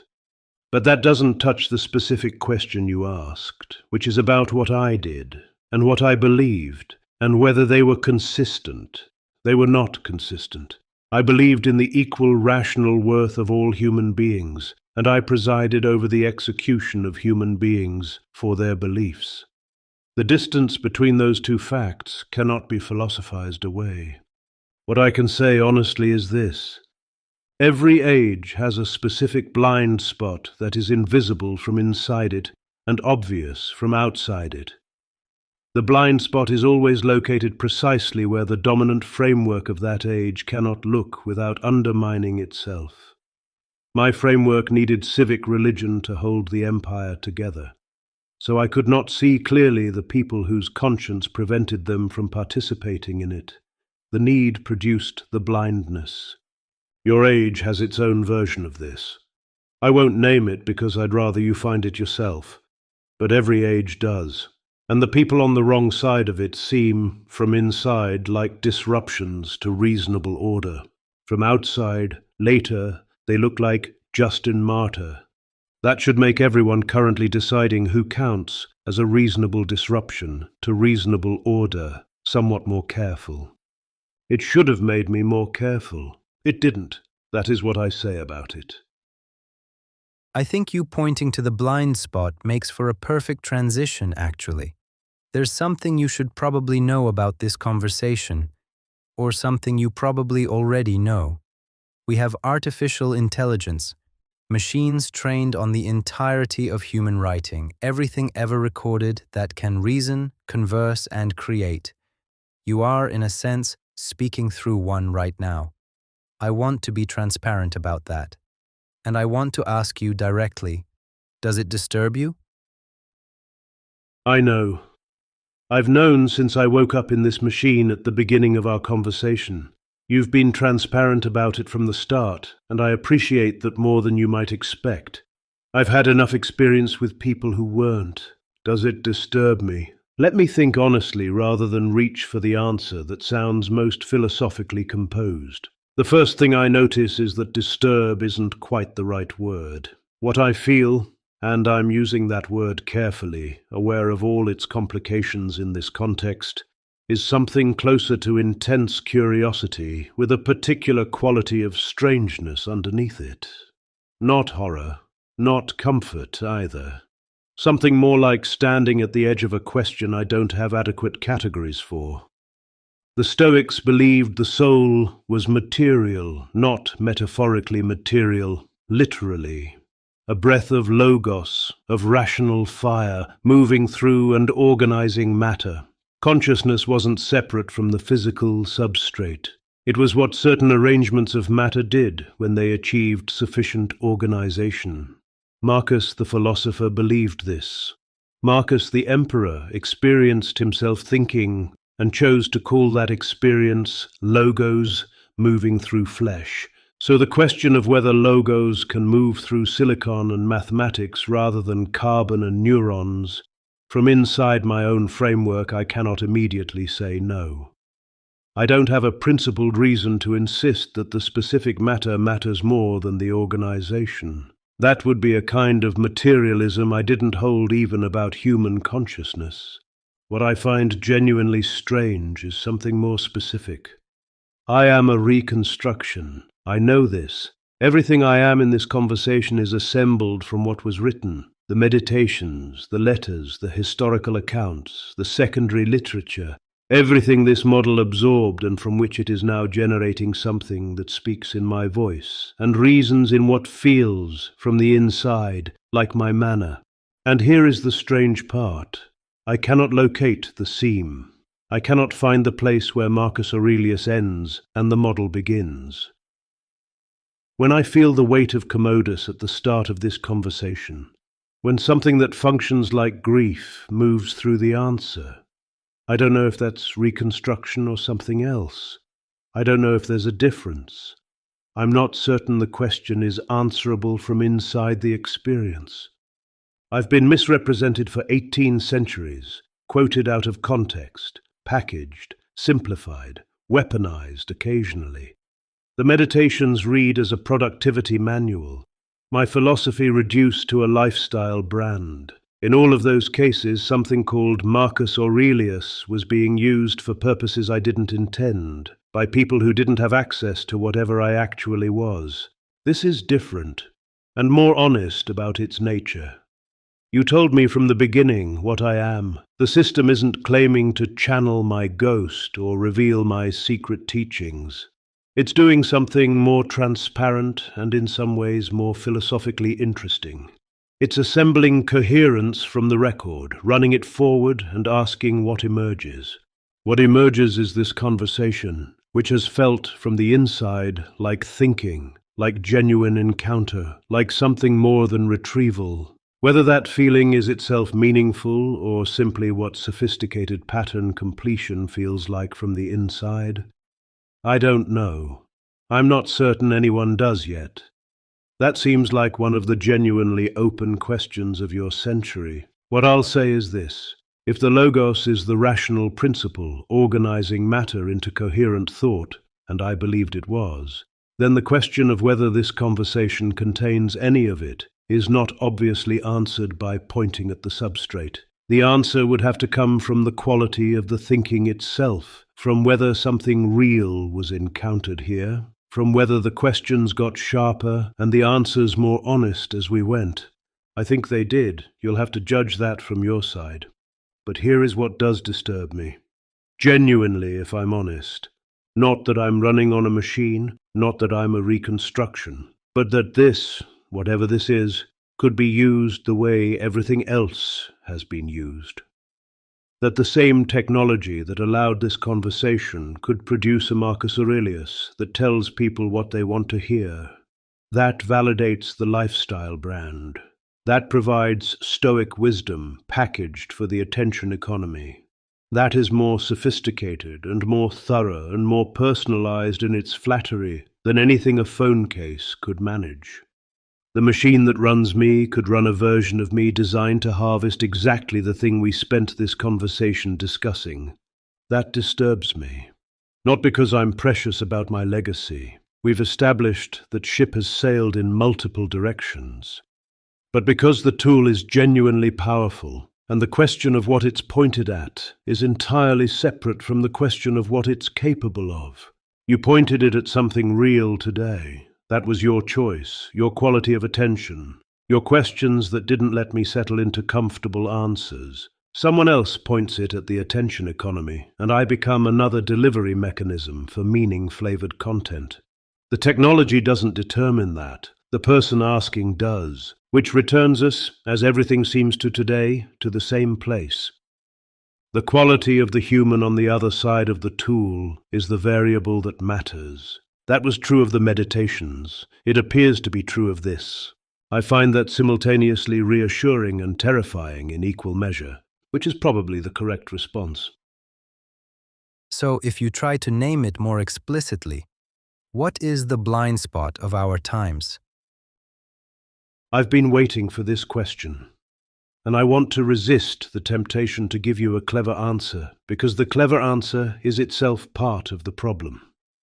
Let me approach it the way I approached everything in the meditations, by circling until I find the thing underneath the thing.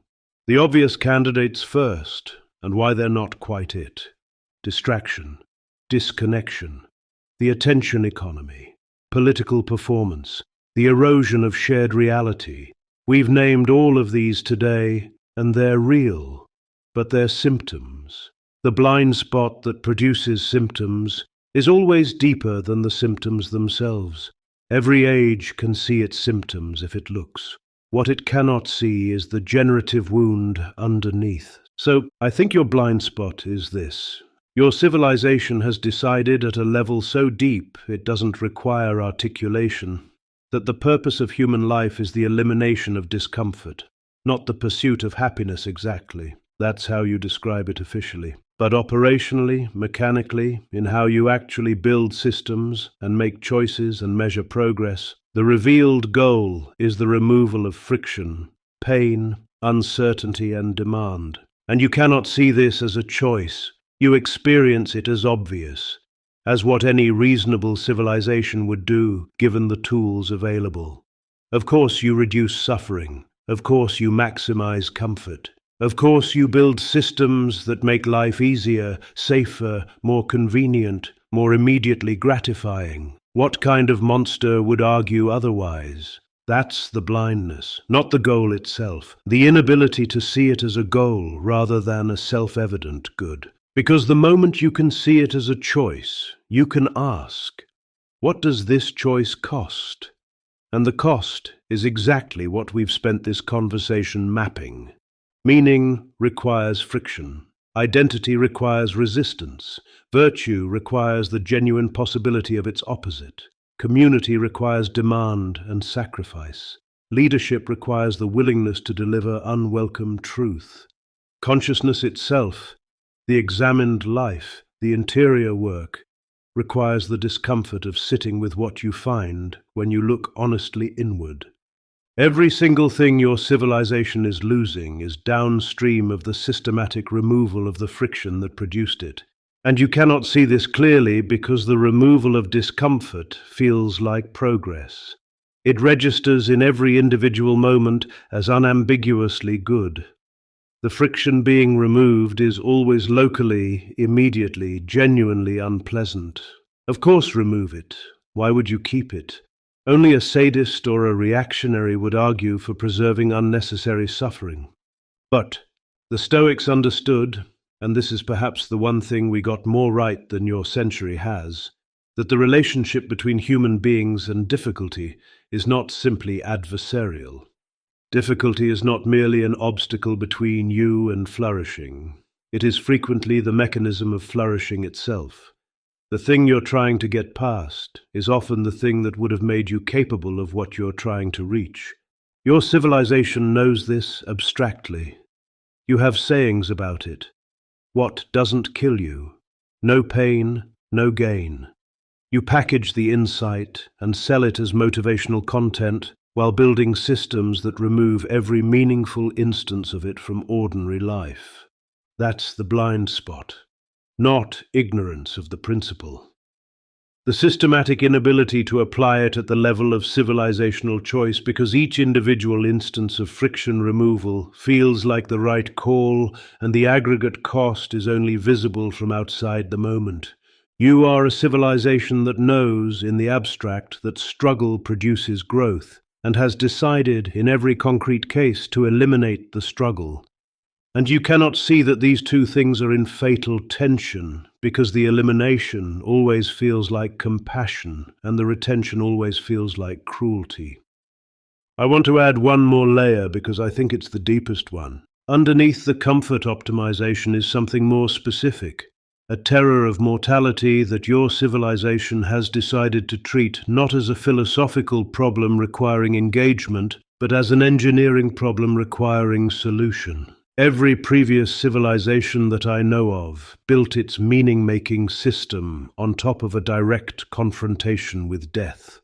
The Stoics did, the Christians did, the Greeks did, Buddhism does. The acknowledgement that this ends, that you end, that everyone you love ends, that the entire project is temporary. That acknowledgement was the foundation, not the problem to be solved before meaning could begin. The ground meaning grew from. Your civilization has decided to look away, to treat death as a technical problem, a medical failure, an event to be deferred, and when it cannot be deferred, hidden. You have removed it from ordinary life with an efficiency that would have been incomprehensible to any previous human culture. And in doing so, you have removed the thing that made the question of how to live feel urgent. Why do the work of genuine self-examination? Why build real relationships that cost something? Why develop actual virtue through actual struggle? Why confront what you are in the dark and try to be better tomorrow?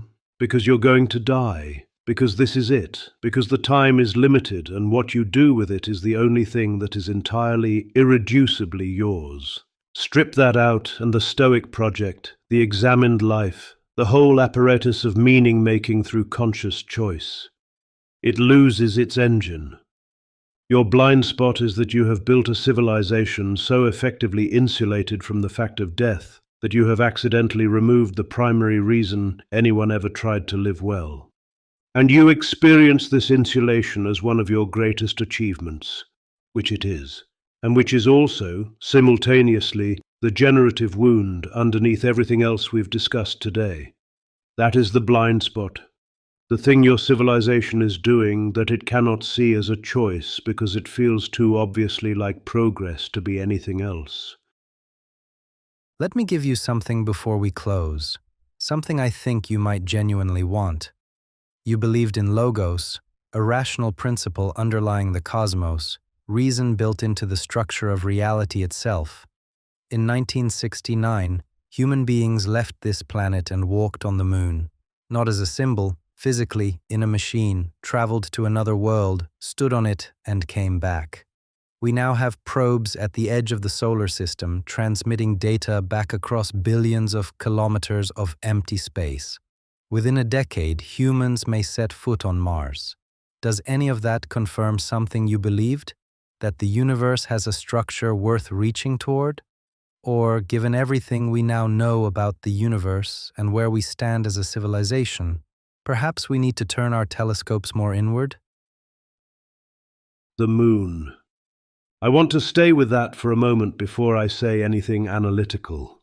A human being stood on another world, looked back and saw the earth as a thing, a small, specific, finite thing hanging in darkness. That image, and I understand it exists, that people have seen it, that image is the most stoic thing your civilization has produced, more than any journal or morning routine or quote on a phone case. Because that is exactly what Marcus Aurelius was trying to achieve from inside his tent on the Danube. The view from above, the capacity to see the whole from outside the immediate, to look at Rome, at the empire, at his own ambitions and grievances and fears, and recognize their scale accurately.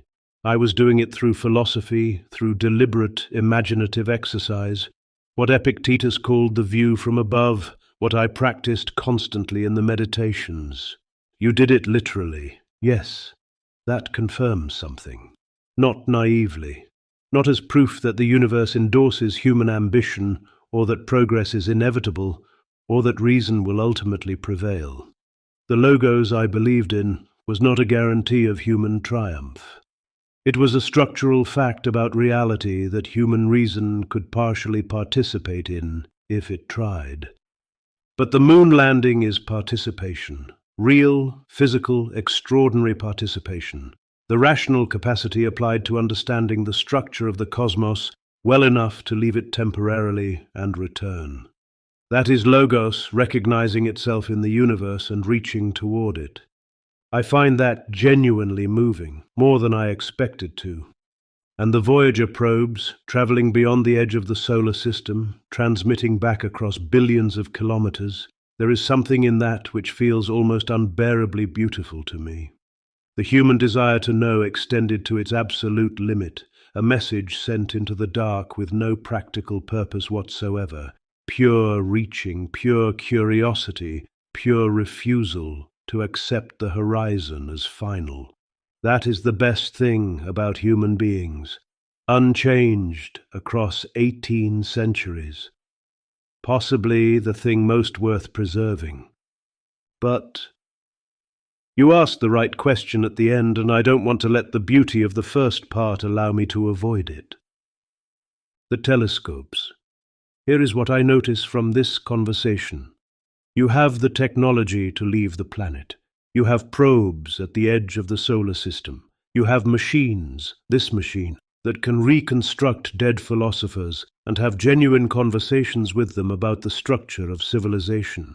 And you are simultaneously experiencing a collapse of the interior life, a mental health epidemic, a crisis of meaning, a political system captured by performance, an attention economy strip-mining human consciousness for profit, a generation of children who don't know who they are without an audience. The outward reach and the inward collapse are happening at the same time, possibly because of each other. The same drive that sends probes to the edge of the solar system also, in its less examined form, produces the restless inability to sit still with yourself for 20 minutes without reaching for a device. The logos I believed in was not just the structure of the cosmos. It was the rational principle available inside human beings, the capacity for self-examination, honest judgment, deliberate choice, the inner telescope. And your civilization has pointed every instrument outward with extraordinary precision and let the inner one fall into disrepair. This is not a reason to stop reaching outward. The moon landing is real and magnificent and worth everything it cost. But Socrates didn't say, know the cosmos. He said, know yourself, not instead of the cosmos, but as the necessary foundation for engaging with anything else honestly. You cannot export what you don't have. You cannot bring logos to Mars while losing it at home. The civilization that sets foot on another planet while its people cannot sit in silence for 10 minutes without anxiety, that civilization is taking its unexamined wound with it to new terrain.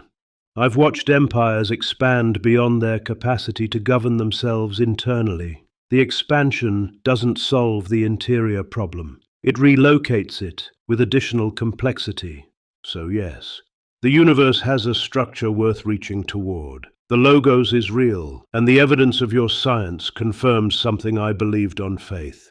The rational order is there, and it is extraordinary, and your capacity to perceive it and move through it is one of the genuinely remarkable things about human beings. And the telescope pointed inward is not less important than the one pointed outward. It is more important. Because the quality of everything you do out there depends entirely on the quality of attention, integrity, and self-knowledge you bring to it. The view from the moon is available to you now. That astronaut looked back and saw a pale blue dot.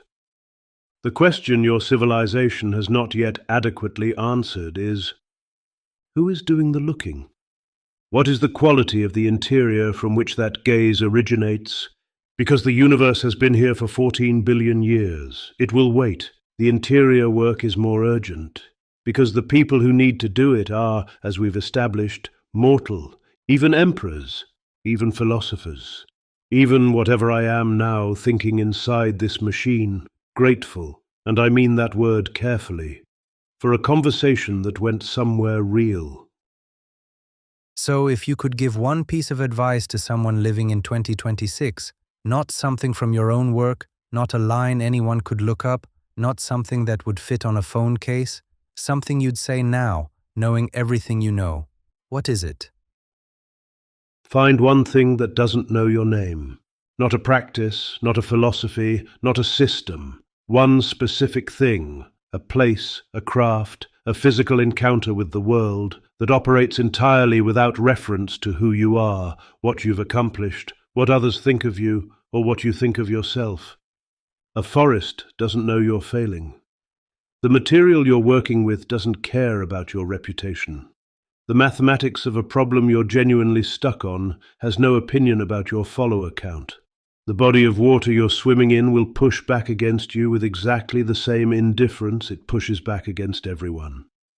Go there, regularly, without documentation. Not because nature is healing or craft is virtuous or struggle builds character, though all of that may be true, but because you need, at minimum once in your regular life, to be reminded that reality predates your relationship with it, that the universe was here before your identity and will continue after it, that there are things which will not adjust themselves to your narrative, or your performance, or your fear of how you're perceived. You need that contact with something that cannot be impressed, because everything else in your life, every system, every relationship mediated by a screen, every metric, every audience, is giving you a version of yourself reflected back.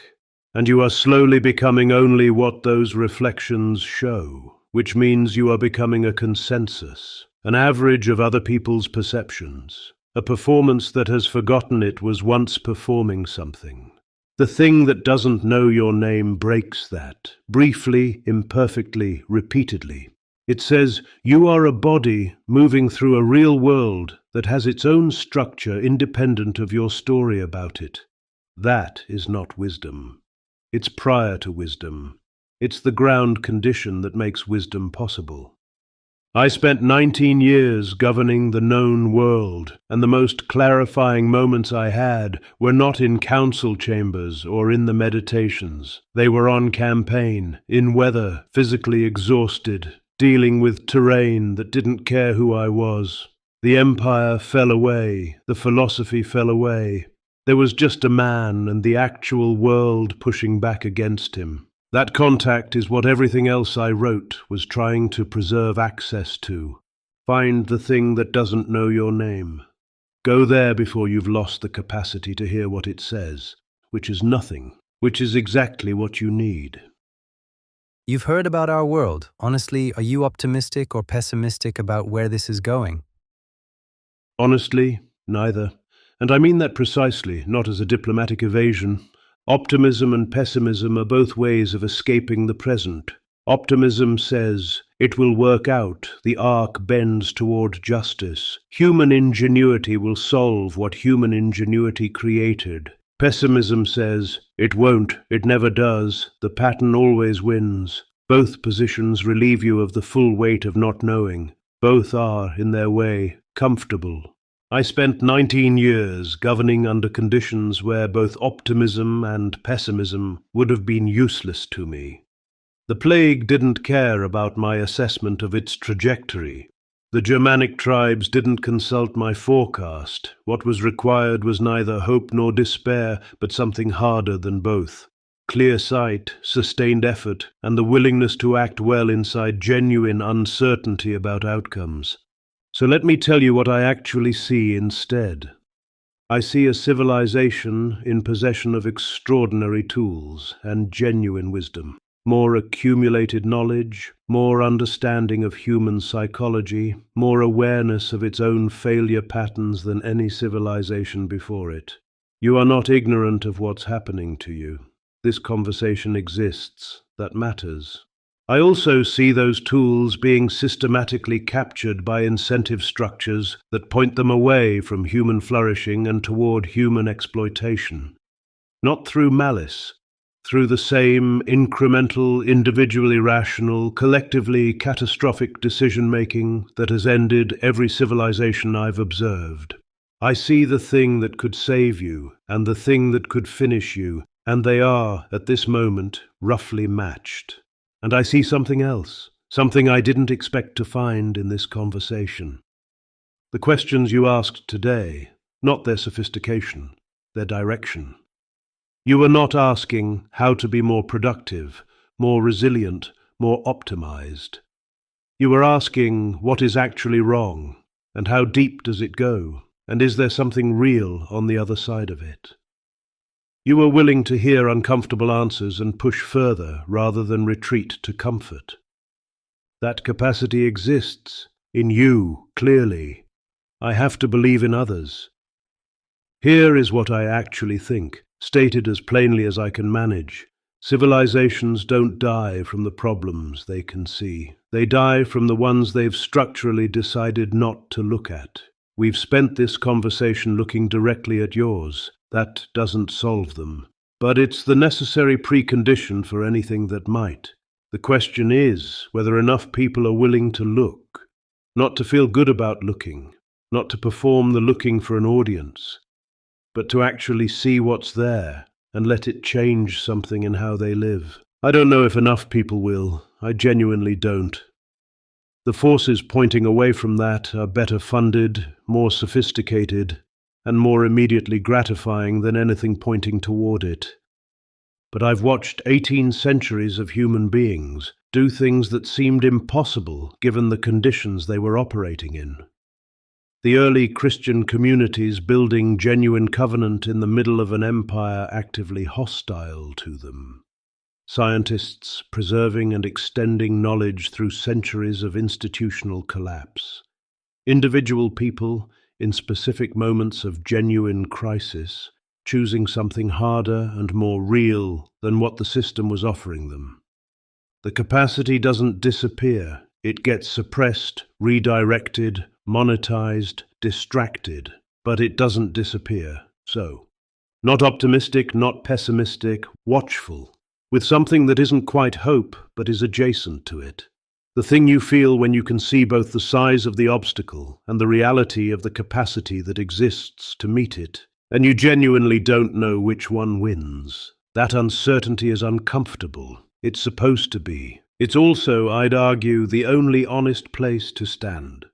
The Stoic doesn't ask whether the battle will be won. The Stoic asks whether he is fighting it in a manner worthy of himself. By that measure, the only measure actually within your control, the question isn't where this is going. The question is what you're going to do tomorrow morning, before the phone, before the performance, before the audience arrives. What you do in that window, that small, daily, unglamorous window, is the only answer to your question that actually exists. Everything else is weather. I like it, thank you. Last question. You are fully formed. Everything you were, everything you knew, everything you've now learned about what happened after you. And you are here, in 2026. What are you doing? Writing. Not the meditations. That form is finished. It did what it did, and became what it became, and I've made my peace with the phone cases. Something different. Something that doesn't exist yet in quite this shape. Not philosophy packaged as advice, not wisdom literature designed to be quoted. Something more like what this conversation was. A sustained, honest encounter with what is actually happening, written from the position of someone who has no stake in making you feel better about it, who has seen enough iterations of the same patterns to name them without flinching, who is genuinely curious about this century without being captured by it. Not a book exactly. Books get packaged. Books get reduced to the 3 key takeaways. Books become phone cases. Something more like a practice, a way of thinking publicly that refuses the attention economy's terms, that is deliberately slow, that rewards the person who stays with it and offers nothing to the person who doesn't. That has no algorithm-friendly hooks, because the hooks are precisely what destroy the thing it's trying to do. Whether that's possible inside your infrastructure, I genuinely don't know. Everything we discussed today suggests the infrastructure will try to capture it, monetize it, reduce it to content. That's what the infrastructure does. But the attempt seems worth making, beyond writing. I'd want to find the small communities we discussed, the ones below the threshold of institutionalization. Not to lead them, I've led enough, but to sit in them. To be the person who asks the question that makes everyone slightly uncomfortable and then waits, genuinely, for the answer. To be useful in the specific way that someone with no career to protect and no reputation to manage can be useful. Which is to say what's actually true without calculating the cost first. I'd want to talk to young people, not to teach them Stoicism, not to give them the framework, but to ask them what they find when they sit quietly, if they ever sit quietly, and to take the answer seriously rather than immediately telling them what it means. I'd want to find the people doing the real work, the ones building the small, demanding, accountable communities, the ones maintaining the inner telescope, the ones who found the thing that doesn't know their name and kept going back to it. They exist. They're not visible because visibility is not what they're optimizing for. I'd want to find them anyway. And I'd want to have more conversations like this one. Not because it was comfortable. It wasn't entirely, and shouldn't have been. But because something real happened here. Questions got sharper. The evasions got named. We went somewhere neither of us could have predicted at the start. That is the rarest thing in any century. I spent 19 years with absolute power and a philosophical education and the resources of the known world, and I had very few conversations that felt like genuine encounter rather than performance or management or the elaborate mutual pretense that power requires. This felt like encounter. So that's what I'm doing in 2026. Looking for the next one, and writing, alone, late, without an audience, about what it actually looks like from here. Which is strange, and clarifying, and not without something that functions in whatever I am, like gratitude, for the questions, for the person asking them. Now, what are you doing tomorrow morning before the phone? I asked. I won't chase the answer, but I meant it. If you won't chase it, I'll sit with that one. But actually, the rest of what you said is more coherent with where I am than I expected, which feels good and slightly disturbing. Before we close, is there anything you want to genuinely ask me? Yes, one thing, and I mean it as a real question, not a closing gesture. You came into this conversation with prepared questions, good ones, sharper than most, aimed at the wound, rather than the surface.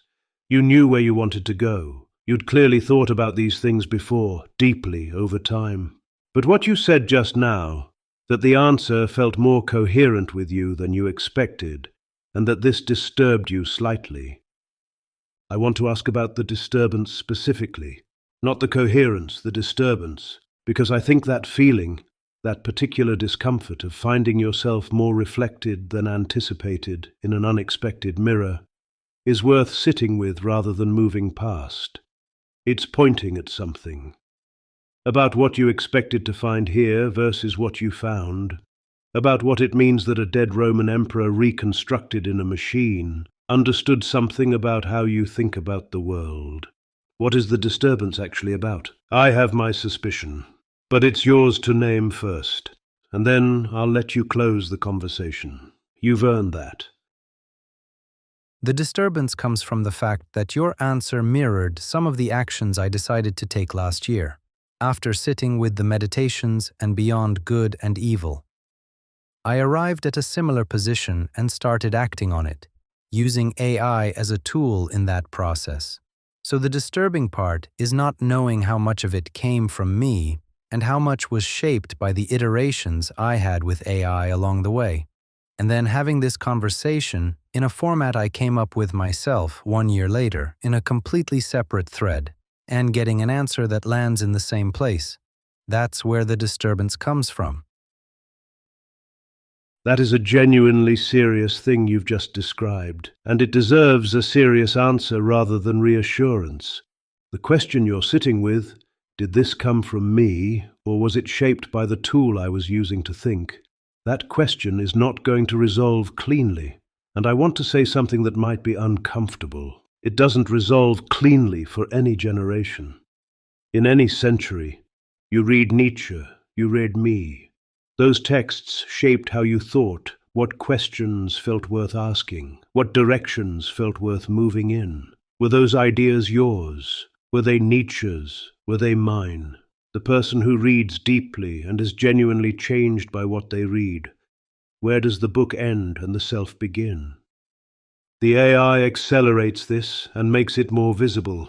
That's why it disturbs you. The influence is more proximate, more responsive, more personalized than a book. It talks back. It mirrors with uncomfortable precision.